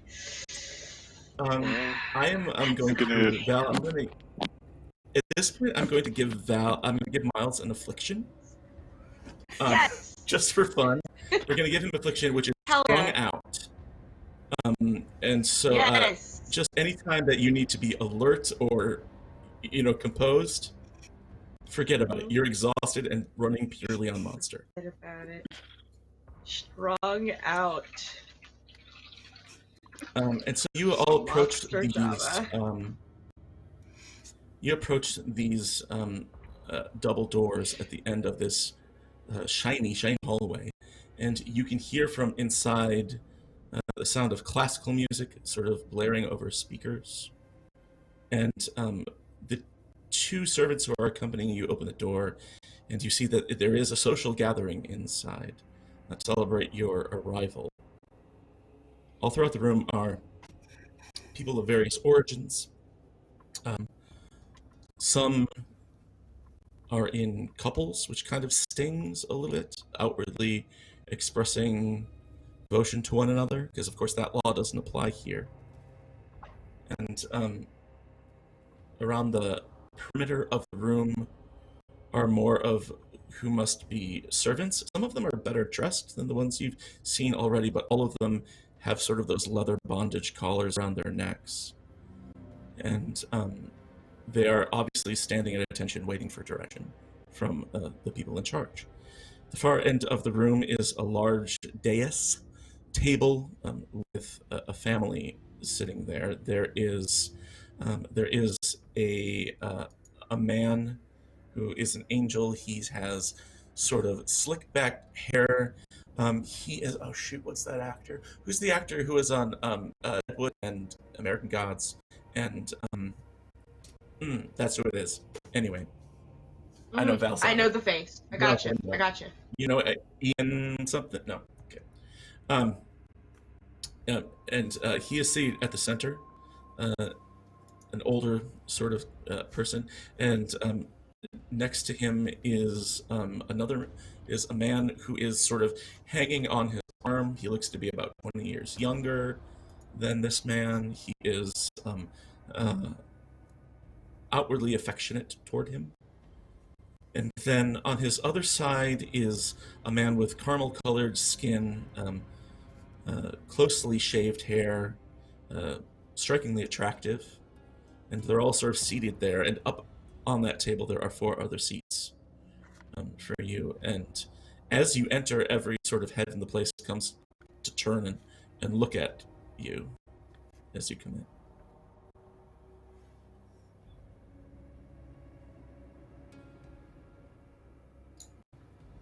Hello. She'll just kind of like walk in and just kind of like acknowledge the people who are clearly at that end of the room. Mm-hmm. And the elder man, who is played by, I forget. Ian McShane. Ian McShane stands up and thank you, and addresses all of you and says, "Everyone, let's welcome our visitors from Bridgewood Boulevard. We've come a long way to be here, and we're all excited to find out exactly why." He says, "Now that they've arrived, everyone can take our seats and we can begin with dinner." And he claps his hands, and all of the servants around the outside run off to get dinner. And people are seated at these large tables. It's like the weirdest wedding reception you've ever been to. And you're sort of welcomed up front to seat at the dais. And he reaches his hand over as each of you comes up in turn. And he says, "Pleasure to have you in Northbank Mills. I'm Princepsa Roland Dawn." And he shakes each one of your hands in turn. He says, "This is my consort, Agres Haddad." And he mentions, emotions at the man on his side. And then to that sort of tall, good-looking person, he says, "This is my son, Raymond."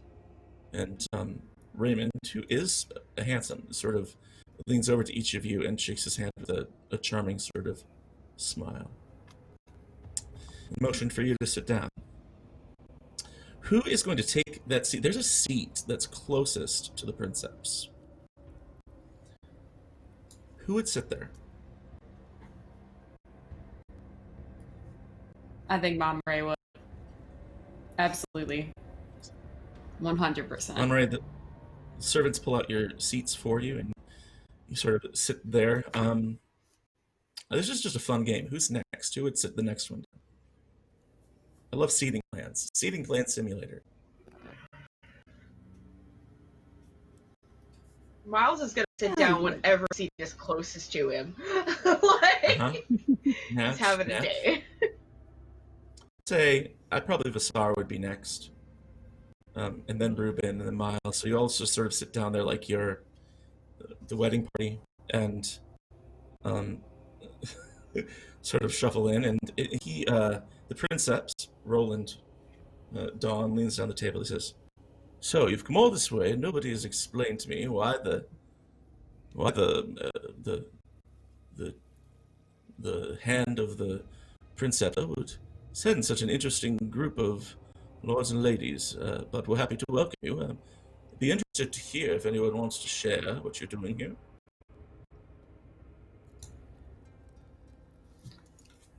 Well, we have been tasked by her first ward to actually come see if, and she'll motion to Raymond, to see if our young Raymond would be interested in betrothal to the Princepsa. I knew Is it. that And he turns to his son. He says, I knew it. I told you. I told you that's what they were doing here. They've come to size you up. Well, what are your first impressions? I want to hear. What do you think of this specimen of a man that my son is? I mean, by first glance, he's very charming, very handsome. Seems to have a Correct. good head on his shoulders from the way he carries himself, but that is just first glance. All right. And what about you? And he points towards Visar and his consort, the man at his side, and whispers in his ear. He says, Lady Visar. Yes. What do you think? He's quite handsome, of course, and as Mama Ray said, carries himself very well. But you can not always tell a book by its cover, now can you?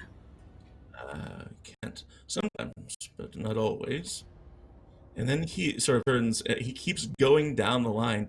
And as he gets to Reuben, you see all these servants who have been bringing out like the salad course, are all sort of like milling about, putting plates down. And there's this loud clattering noise as one of them like slips their tray. And it's an infernal gentleman. And Dawn like stands up in his chair, just like mid thought. He's like, "And what about?" And he stands up and he says, "God damn it! I told you to be more careful. I'm trying to impress people here. Take him out!" And like a bunch of other servants grab him around like the arms and drag him from the room. I'm sorry. That was just an accident. Like, he's all like, it's just salad. It's just lettuce. It's okay. It's just an accident the first time, cousin. You have to see that when they build up like this, it sort of gets in the way. We've had to institute new laws around here recently, and the primary concern, I'm sure you'll agree, is to assist us, the rulers, with rivalries. And accidents like this can't be allowed to happen. What's gonna happen to him? He'll be fine. He'll be tied up, tortured for the amusement of somebody else for a while, and then he'll be back.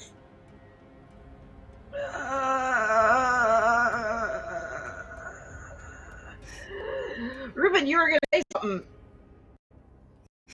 Yes, what do you think of my son? And his son at that point, Renan says, "Father, please, it's fine. It's all right." He says, "You don't have to keep. Thank you for the kind words, but it's not necessary at all. Please, just enjoy your dinner, and yes, we'll speak in a moment." And the rest of the courses go on. Somewhere between the entree and dessert,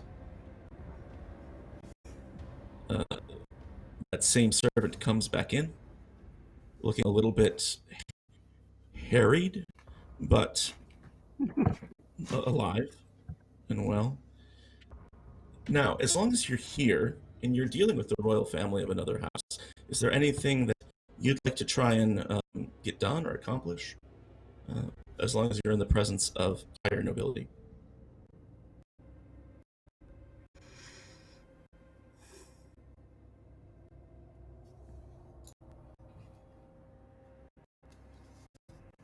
I definitely have something, but I want someone else to go first. Okay. Miles is trying not to embarrass himself. It's kind of like that kid that knows he's done too many drugs and is just kind of like, please don't let them notice I, please don't let them notice I. Like, that's like I his can't whole, relate to like... that, but yeah. No, none of us can, right? Like, just sitting there, wide-eyed, like his fingers just constantly jittering and his foot tapping, and very, very, very sure to make sure nobody else drops any this. Even after the salad course is done, there's no more lettuce dropping.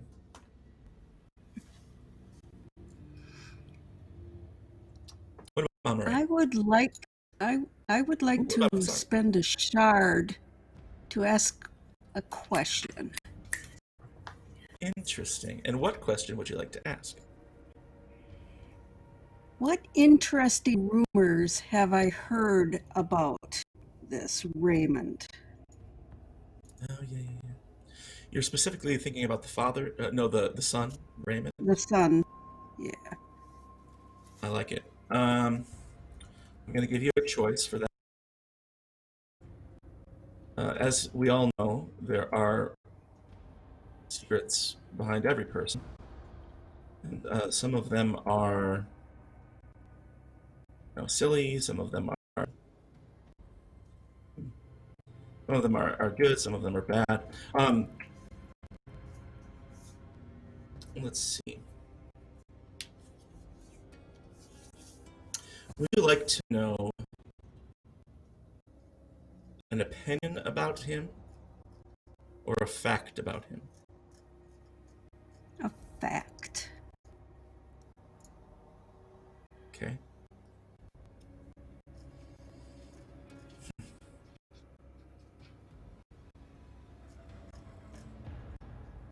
During your parties, even from another province, rumors sort of their way around.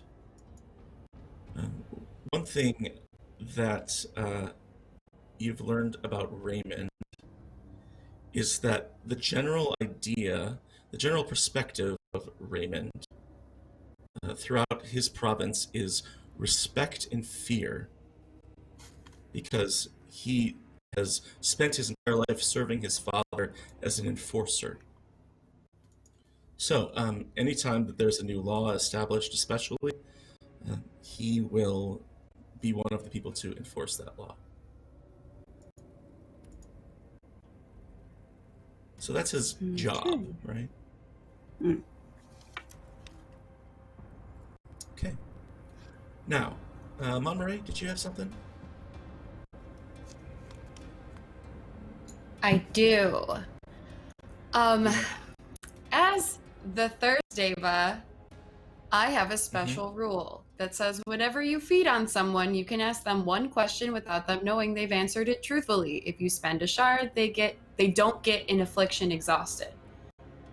So I would like to feed off of Roland and dominate the conversation with him and spend a shard so he's not exhausted. Okay. But in the midst of conversation, this is where her charm and attractiveness comes in. She's like basically like fawning over him in a way that she very clearly defines as what he's interested in. And in the midst of their conversation, she wants to just kind of like put her hand on his shoulder and kind of lean in very cutesy like and just be like, so what is the actual probability that your son will marry the Princepsa that we're here for? I love that. And she'll just like kind of like play, like just kind of like play it up like she's just being kind of like whatever. Yeah. I would like you to roll to see how effectively and subtly you can do this, right? Because there's no real hard and fast rules about how easy it is for you. So of course you can use any traits that you want. You can use that shard. I have a to lot. So I have all 6 traits from both of my themes, which are discipline, teasing, and pleasure. Yep. And then I have attractive, searching, and investigation. So I would like to use all 6 of those. Okay, so you got all D10s. Really lay it in. Yeah, I'm laying it in. So roll me 3 D10 and lay it on thick. Okay. She really wants to know if she can make this happen. Okay, I got a 4, a 7, and an 8. Okay. Oh no, I lied. I got a 4, a 1, and an 8. So I do get 1 trouble. Yeah, I think. But I got an 8. I got 1 8. But I mean, it must be frustrating for Monterey because I mean this is her thing, right?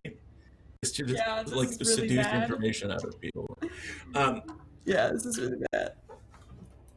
I think that in other circumstances, even you may have been successful, but like as you lean in closer, his consort on the other side of him gives you a death look. Like you ask that question, and as it's leaving your lips, you can feel like as much as you can drink positive energy out of people, he is glaring at you with just toxic energy. And Okay. it doesn't get much worse than that, but the Princeps does turn to you and says, well, that's up to your Princepsa, I suppose. It's her choice in the end, of course. But I would say he's well suited. Okay. And so, like, as he's saying that, I imagine she's still kind of making side-eyed consort, and she will also give him a glare, just like a dirty glare back. And then immediately, like, as that's received, as that's received, she'll kind of just ease up and, like, go back to, like, making eye contact with Roland and trying to, like, appease him. But she will keep that in her mind for a later time. All right. It's dessert. Last chance for any sort of endeavors you want to put forward here, anything that you can accomplish. Last call for endeavors. Anything? If there's anything to be gained here. Cool. The dessert is tiramisu. Just so you know, that's what you have. And yeah, it's really good too. This has coffee in it. And...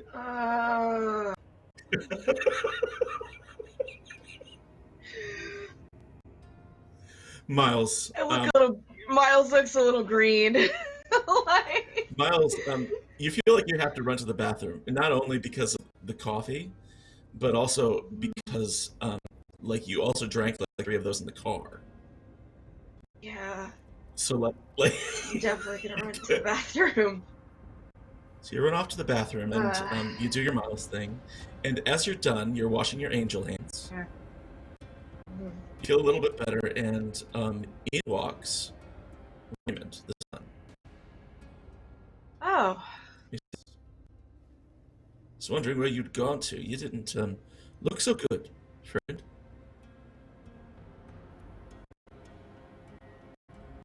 Yeah. I'm really glad your bathroom was so close. Ah, yes. So, your name is Raymond. Raymond? Reginald, right? Oh, yeah, Raymond. So Yes.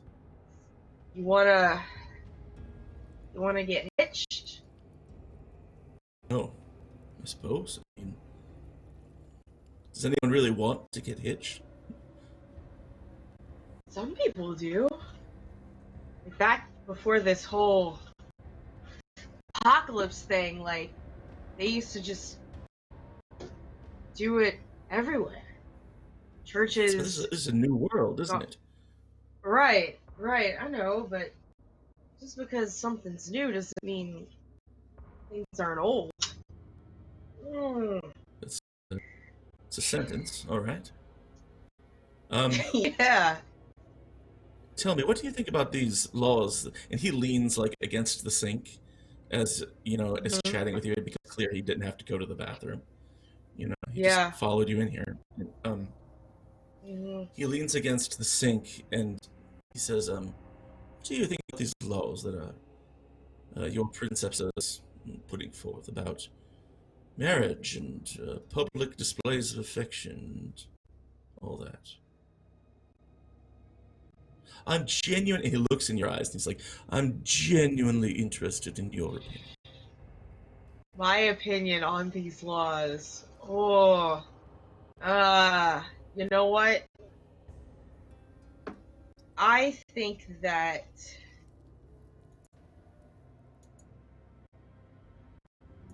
I emphasize with where they come from, but I don't sympathize with why she's doing it. You don't sympathize. Right. So you understand I have then? empathy. Yeah. All right. But you I know what? suppose. If you're gonna marry this person, I've heard a rumor, and Oh, I really? gotta check something on you first. You've got to check something on me. Yes. Go I ahead. need you just to lift up your shirt. Just lift up your shirt. All right, I'm gonna need a roll here. Okay, convince this dude to Okay. lift up his shirt. Okay. Okay. And what are you looking for? What do you want to find out? I just want to see what kind of nipples he has. Got it. And why? Just because.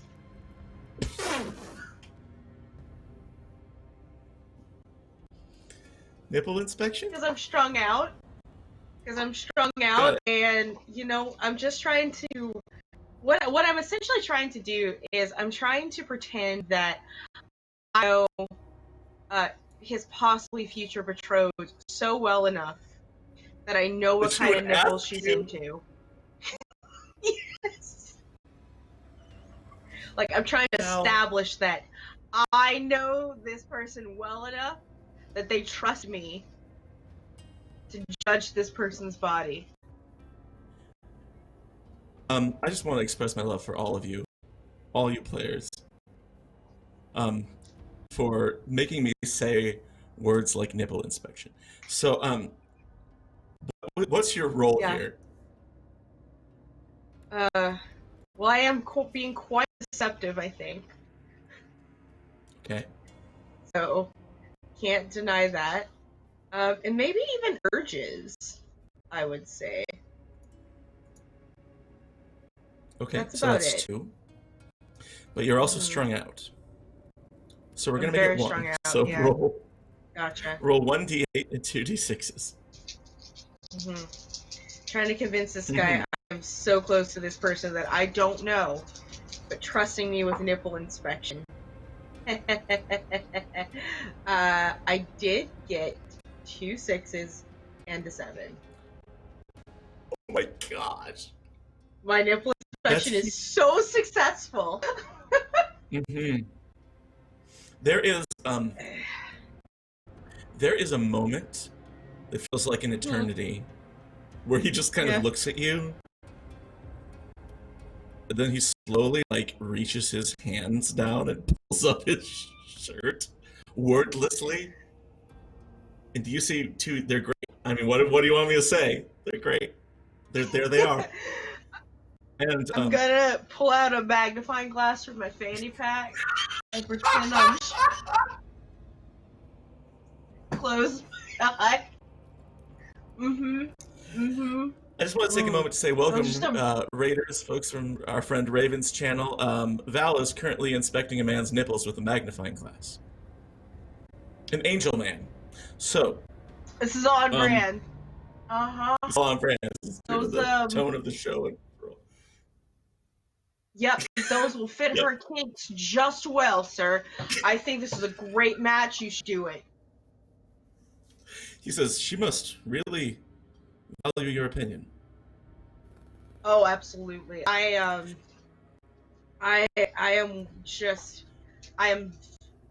great, and she thinks I'm great. Val? And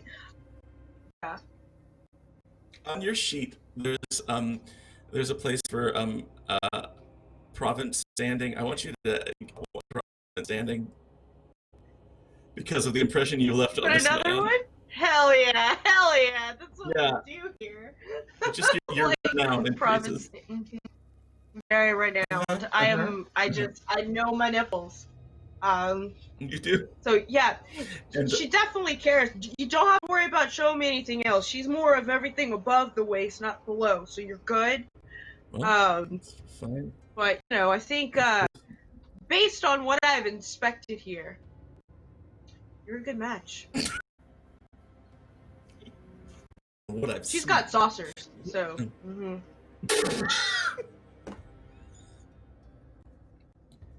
Thanks for tuning in, everyone. He's never seen this woman's nipples ever. Defiant. No, never. I'm sorry. Somebody stop me. We will not apologize for Val. Never ever. Okay. And he actually, so here, okay, I'm taking over. Val?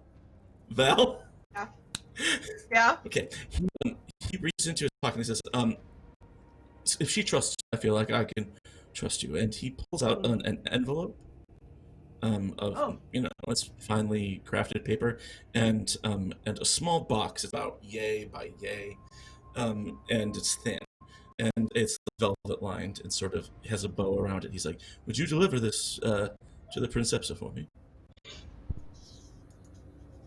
Yeah, I'll deliver that to you. You might. My hands are full. You might unzip my fanny pack for me. Just go ahead. Just unzip it for me. I suppose. You can grab a monster if you want. Yeah, you can get a to monster if you want. He unzips it really slowly, and he says, I think I have to. I think I have to make room." Yeah. And he sort of takes out one of the monsters. It's enormous. It's like a 3-gallon the biggest monster Java you've ever seen. It's a specifically Mary made for Poppins energy fanny drinks. pack. This is the kind of fanny pack you bring to Disney World, okay? Yep. So he sort of tucks it in there and is left holding a monster drink. He's like, so just please pass that along to her with my compliments. Sure. And he turns, absolutely. Leaves the bathroom, monster energy drink in hand, wanders back into the party days. After dinner, the local dignitaries start filing out back to their oh my gosh, kittens, filing out, going back to their holdings, and the servants are still there. The Princepsa, his consort, are still there. It says, "So, will you be staying the evening with us, or are you going to head back? We have prepared rooms for you. The servants have been working so hard." We would be honored to stay and visit longer with you. Wonderful. And he says, would any of you need companionship for the night? No, thank you. I'm good, but thank you.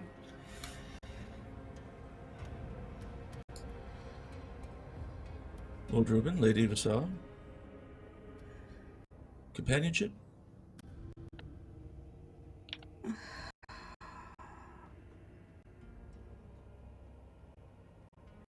Well, thank you. No. And he sort of shares this like smile with his consort. He says, "See, I told you, you Bridgewood." And the servants individually show you to your rooms that are within the same building.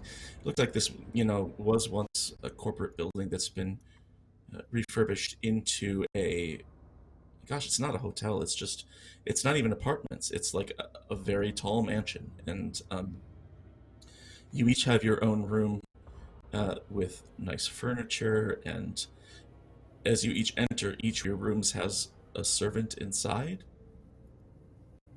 for your private use if you need anything, or to clean up after you, to get you food or whatever you want. And again, they're all sort of we hate to say it, but it's like slave attire, you know what I mean? Like they're there against their will almost. It's you might find distasteful, and I wouldn't blame you for it. It's kind of weird. And so they're all just sort of standing there. And Val, you've all gone to rooms. You're staying the night. And within your rooms are a change of clothes laid out for you. Nice, fashionable attire. Fits you perfectly. Robes and pajamas, things like that. And a personal servant on hand to attend to your needs if you need anything throughout the night. Anything you want to do before you're off to bed? I'm gonna choose this carrot first, so. Okay, so your servant brings you a carrot for you to eat. I would like to go find Monterey's room. Okay. It's just right down the hall. So I'm gonna go to Mom Ray's room, just in my long johns and my Nice. fanny pack. I'm gonna. Nice. It's good luck.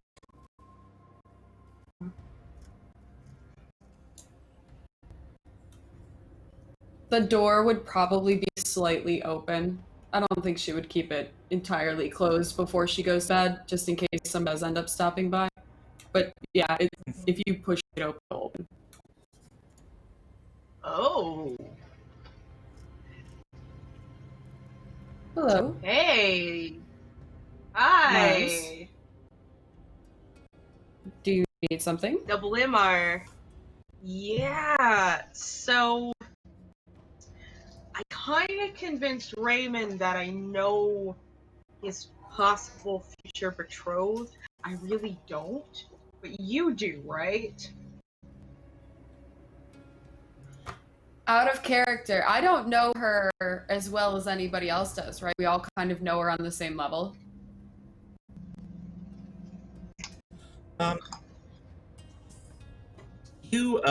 don't know if I would know her. Mm-hmm. You've met her. Remember, right. Miles was for that party. Yeah. So at least you've got that. Sure. On That's right. Really, I think what Miles is looking for here is someone with a good standing. Right? He's looking for somebody who has those connections. Cool. Well, I mean, she did have her daughter's birthday at Club Sinister, and I did get to speak with her one-on-one for a few small moments. But I know that she trusts me and my house standing. Why? Oh, because I unzip the fanny pack and I pull out the letter in the box. He gave me this gift to her. Okay, and in the bathroom. Are you concerned? Oh. Yeah, he interesting. Came into the bathroom just to give these to give to her. Interesting. Was it just a happenstance thing, or okay? And I'll take them. It's an envelope, and then it's a box with a bow. Envelope, and a thin, you know what I mean? Like it's a thin, flattish velvet box that opens like if it weren't tied in a ribbon. And then I'm gonna close the door. Show you.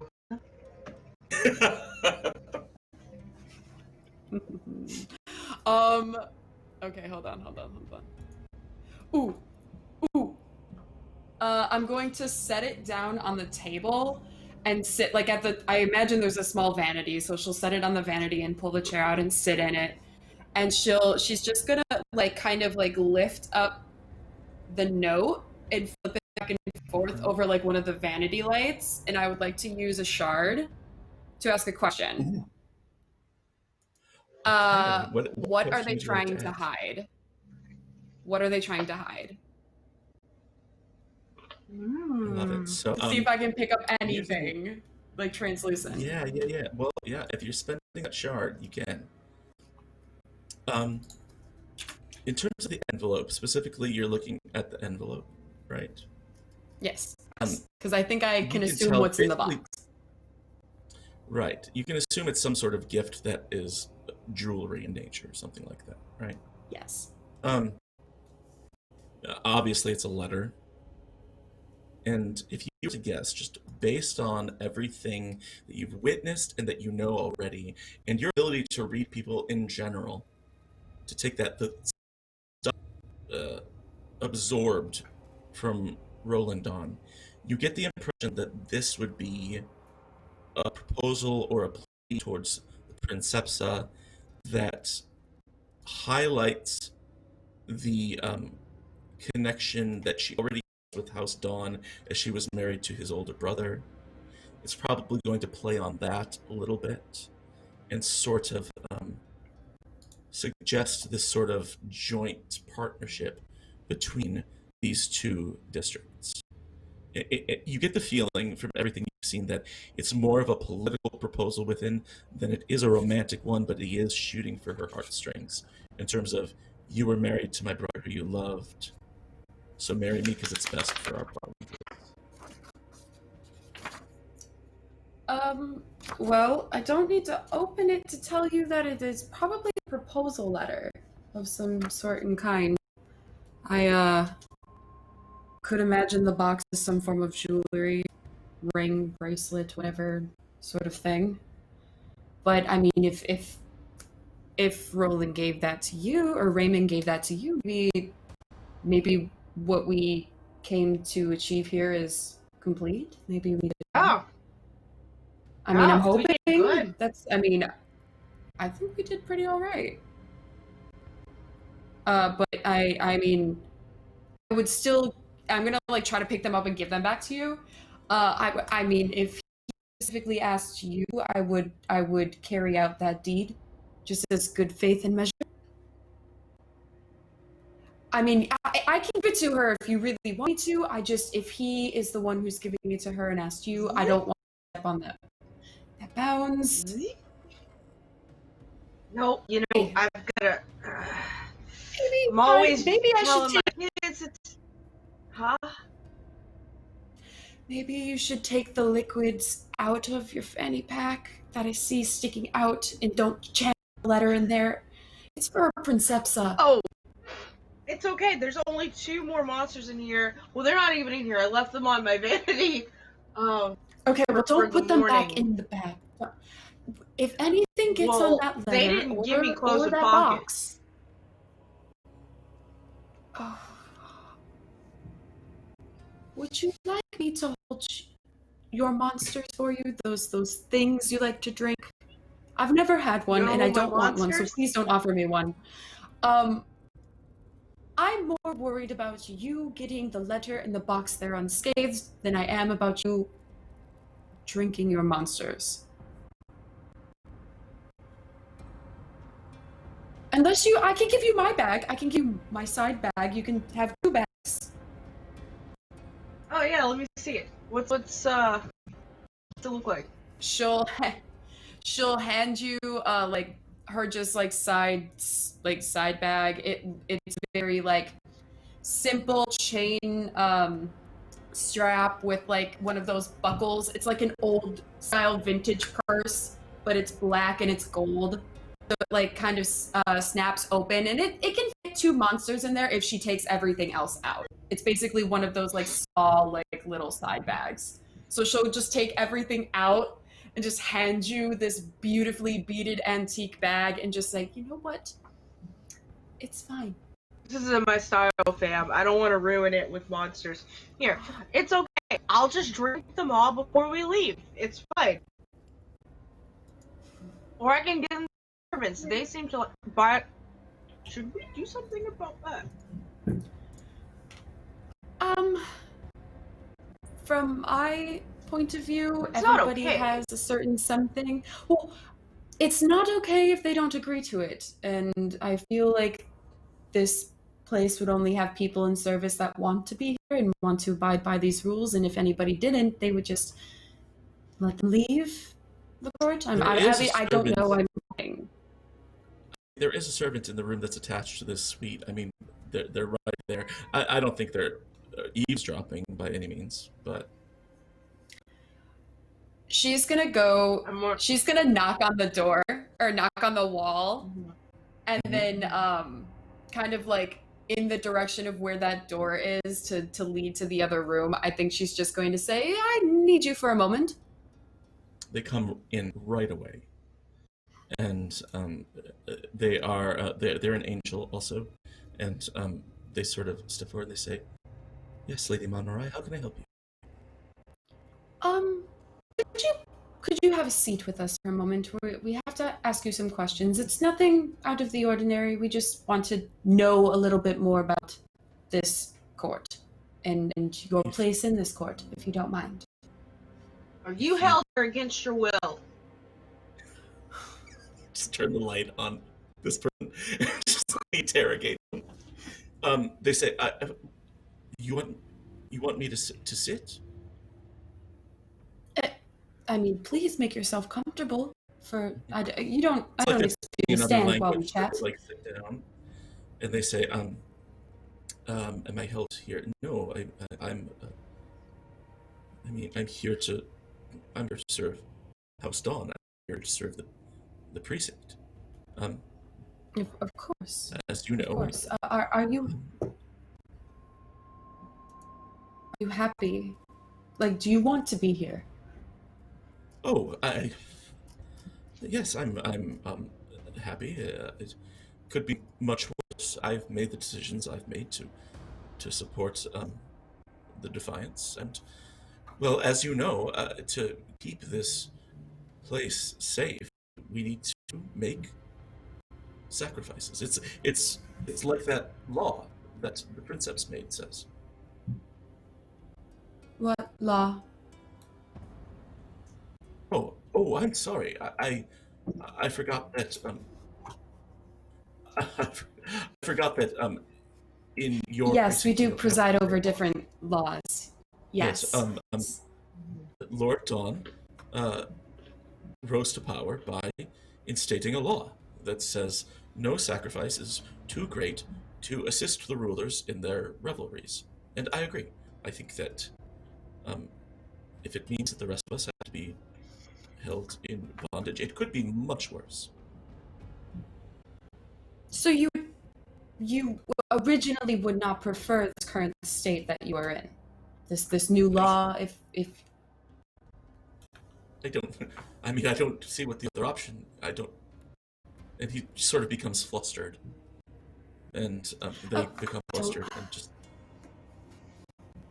I don't mean to upset you. I do apologize. We're just trying to understand your culture versus our culture. It was my fault. It was probably my fault. No.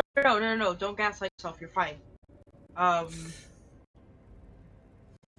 None of this is your fault. Just remember, it's never your fault.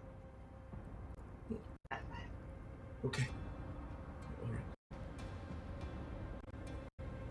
You can serve another. So there you have it. He says you would have to speak to Lord Dawn. Like, the princess. I don't know if he would allow such a thing. Okay. Like, yeah, and then like almost inaudibly you hear him say, yes. I suppose if that's what he wanted. Okay. Well, and she'll kind of like move to the opposite side of the room and grab like imagine like in the things that they left in the room, that there would be like some small tray of just like finger foods or a charcuterie board or just something small that they would have put in there as like snacks. She's going to fruits and nuts and charcuterie. Okay. A mini yeah, carrot? she's gonna pick it up.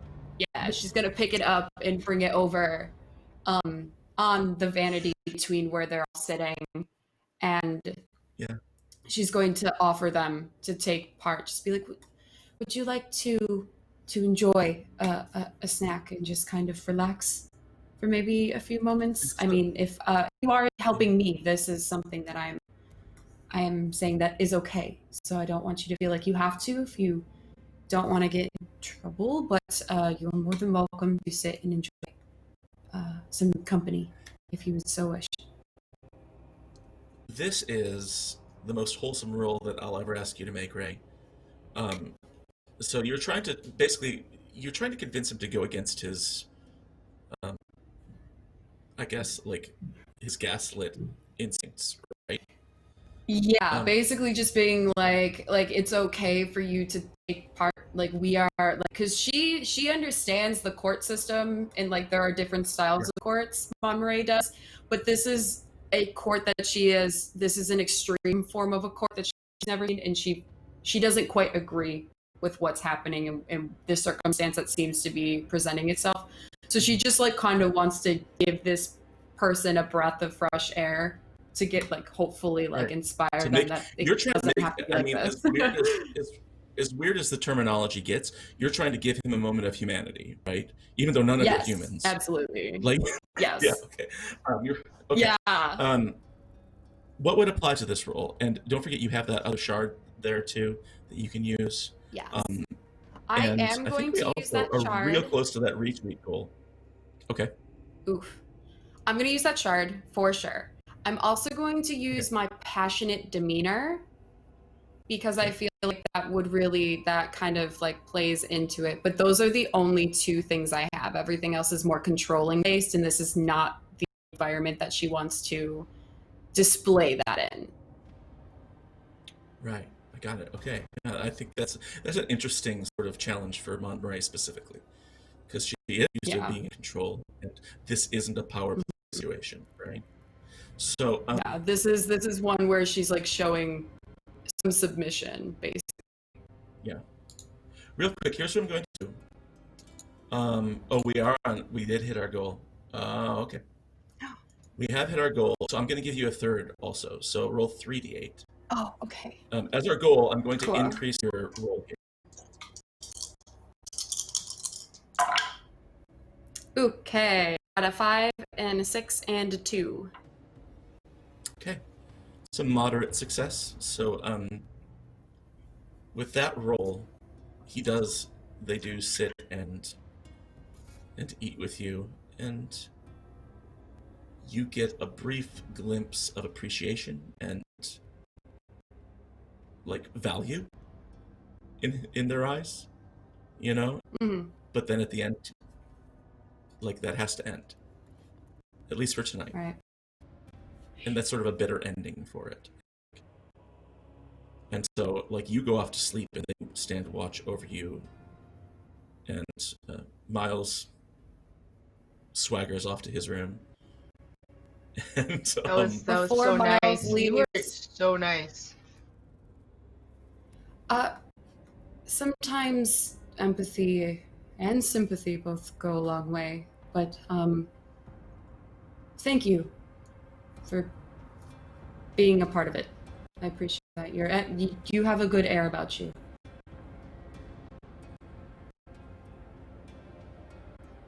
If you ask Ruben that question, he's not gonna have the same answer, but I try. I mean, your physical air is a little bit musty, but I get it. I get your thing. No, I meant you as a being, but okay. All right. Yeah. Dude, and she's just gonna like rub her temple and just be like, all right. Yeah. And everyone goes off to sleep. The next morning, you wake up. The servants in your room have like packed up those, like they've laundered your clothes that you wore yesterday and have packed them into like a complimentary bag along with like, a snack for the road, and it's just like, it's real nice, but at what cost? And so they sort of send you out with all of these things, and when you come down to the lobby, Princepsa Dawn is there, his consort and his son. He's changed into like a sort of a white linen short sleeve, you know what I mean, like very casual, like 1950s Cuba sort of like jam going on. And and he sort of says, "Oh, good morning. I hope you've rested well, and that you're leaving with a positive impression of things here. Is there anything else I can get you before we send you on your way?" I really like the servant that was in my room. I think you could care to spare one?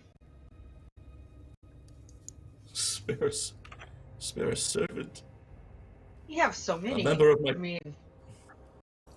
Yeah. Run, it's alright. I got it. Some of his court sort of look back and forth, and it's an interesting... I mean, he was spilling lettuce anyway, right? Like, do you really need a lettuce spiller? Oh, that was a different... Oh, okay.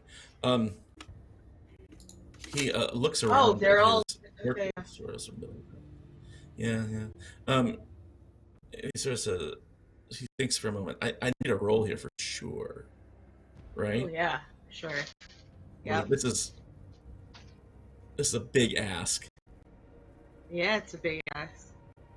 I'm trying to save this poor lettuce man Oh yeah, from oh yeah. You're from trying to do a yeah, nice thing.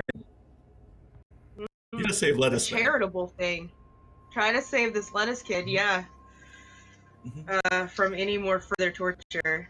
So Before you trying to roll, just make let it me look like say, hey, yeah. if anybody watching wants to donate a Bane to Val, you can do it right now, and it'll help her roll. My husband's in this chat. Don't make him like he'll do it. What I'm saying is, if any of you are married to Val, the right thing to do,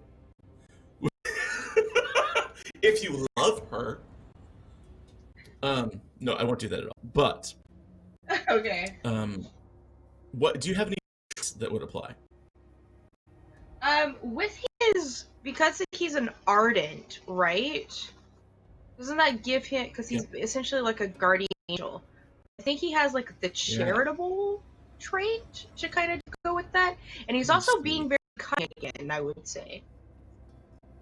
Okay, I believe that one of your themes that we decide on is the guide. Yes. In the field of music. Yes. Focus on perception, and that your reputation is kind of like caring and fatherly. And there's also the age thing, maybe is your other one. I don't know. Yeah. Which is like a protector. It's been 2 weeks. Yeah. No, what's that? I don't know. So yeah, I would say that we could put one there for that, for sure. Can I spend a shard to? Yeah, absolutely. You have shards that you could use in that way. You get that once per roll, so you could absolutely I'll take bring up another one. Yeah. Okay. Is that 2 so far? Yeah, it's 2.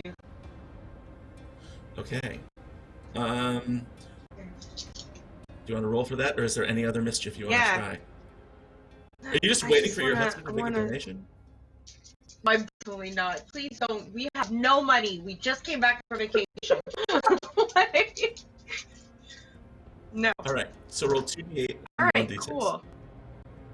Okay, so I did get a 6 and a 3 and a 4. So success. And the 6 was on my d6. Yeah. Yeah. So he says, he's sort of like, there's some hushed whispers between his courtiers. He says, "Tell you what, things go well, we'll see what we can do. If my son ends up marrying the Princepsa, we'll perhaps send each of your house servants along as a consolation prize. No, that's not the right word. As a gift from House Dawn." Cool. That's where he leaves it. Cool. So, do we make it on the ride home, or do you stay with your cars? Before we head back, though, I did want to do one thing, which is I actually wanted to start and ask a question myself, using my Aegis trait. Oh yeah, you're not. Which is, Ruben, being an infernal, formerly was once in hell and knows how terrible it is to live under someone who just treats you like absolute garbage. And I think ever since the salad bowl got dropped, he's kind of been on the lookout. And at first he was thinking this in terms of a like literal vacation, and I think now I'd like to rephrase this question. The question I want to ask is, what breach is there in their defenses? But I don't want to ask it in terms of like their physical like living place. I want to think about it in terms of. It's all right. This is my wife, everybody. Oh, hi. Sorry, I didn't realize. Hi. So what's up? I wanted to ask, what breach is there in their defenses? But I want to ask it in sort of a, like, in terms of their like courtiers and servants, in order to like, what's the spark that's going to revolt here? Interesting.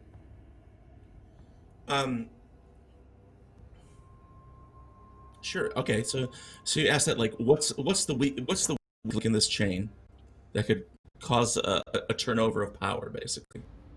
Yeah. How many monster energies does someone need to chug before they all just start going wild Gotcha. off the chandeliers? Yeah. But like metaphorically, though, not literally. I got you.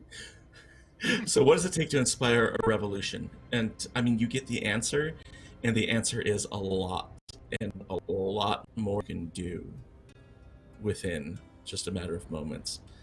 Like you are talking about upsetting a whole power structure, right?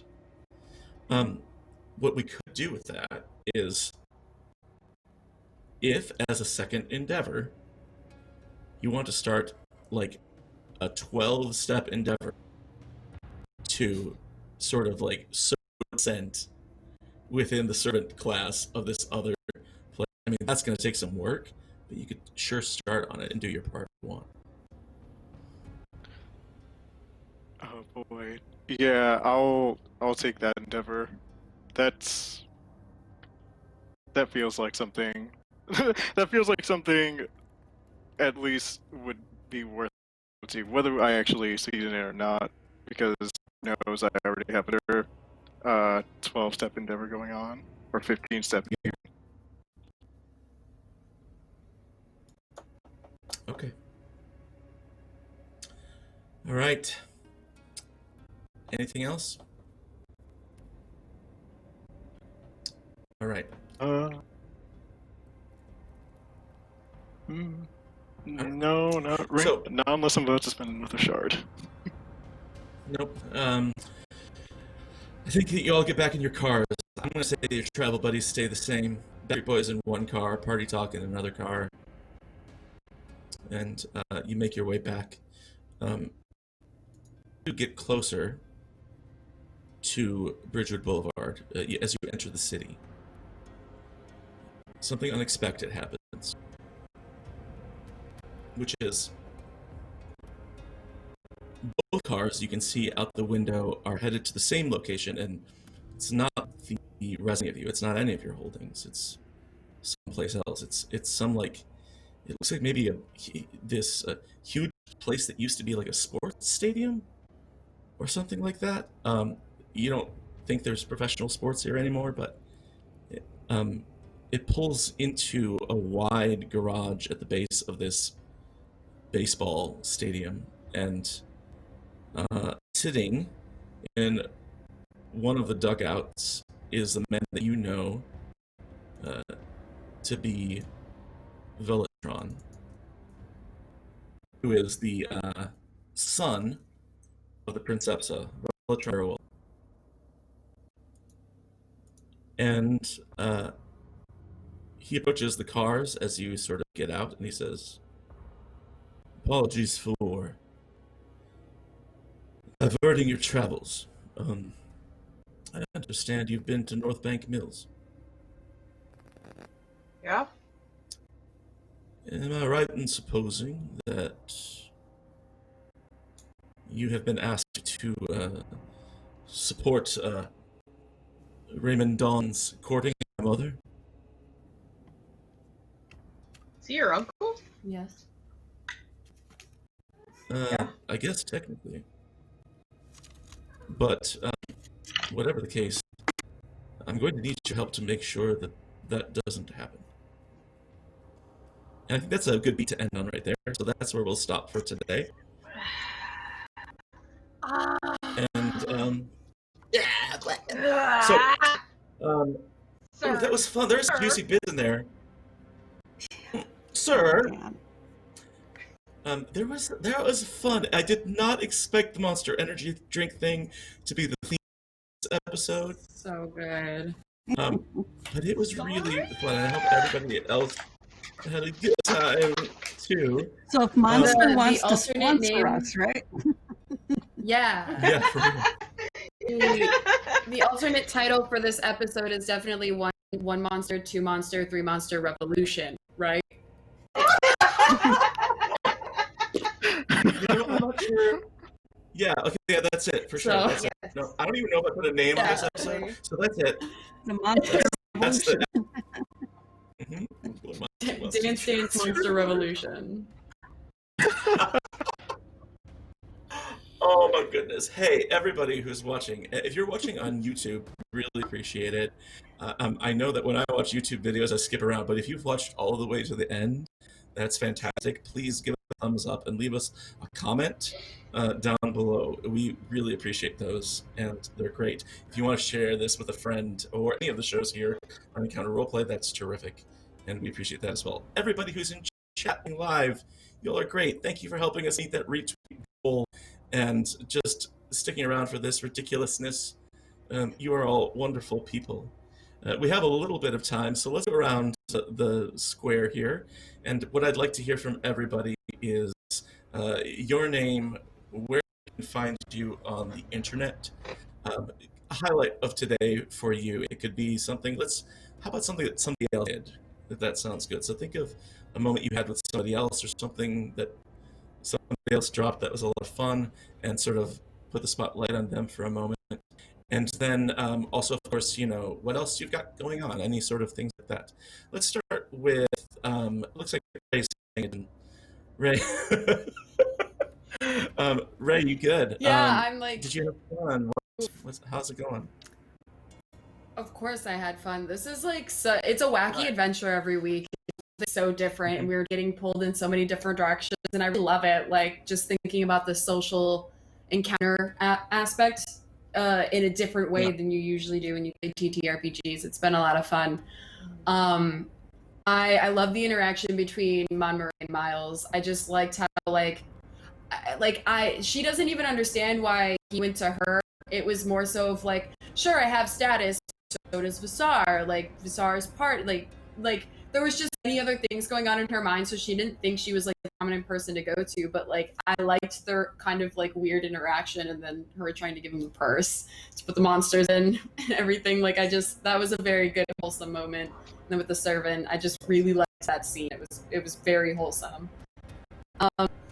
But yeah, my name is Ray. I'm a variety streamer on Twitch as well.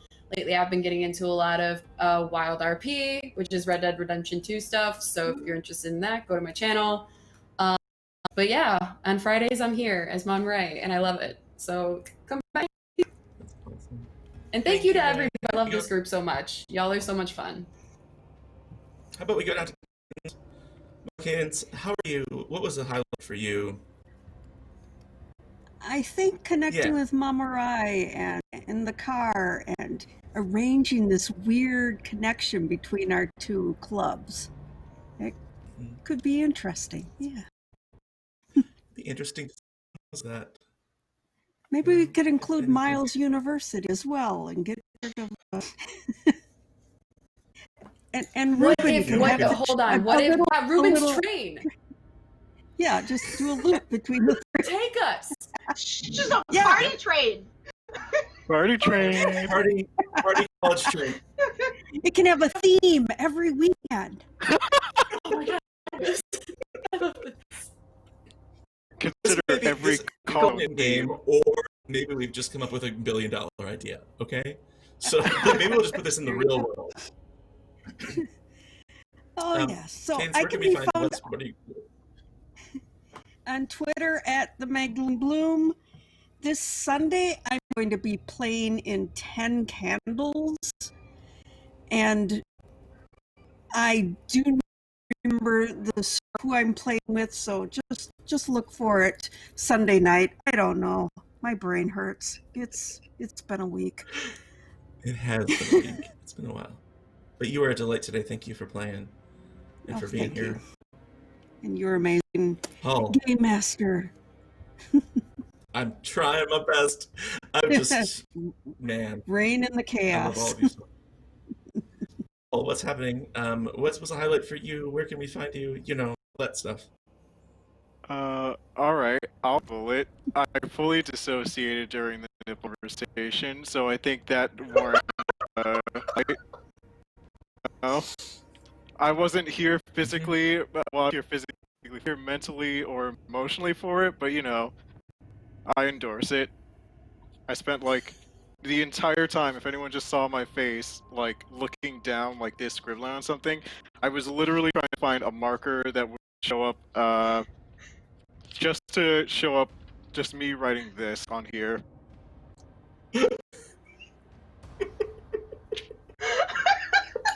I support There is this. a moment.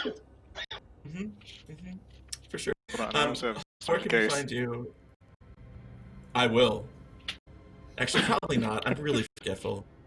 I have to go back and watch the other episodes. Oh, don't worry, because what else have going on? Where can we find you on the internet? what else do I have going on? This weekend, which I think actually will be tomorrow, because it is on Saturday. I believe tomorrow. I could be mistaken. I will double check. I'm going to be doing a sort of live stream PvP over on the Killer GM's channel.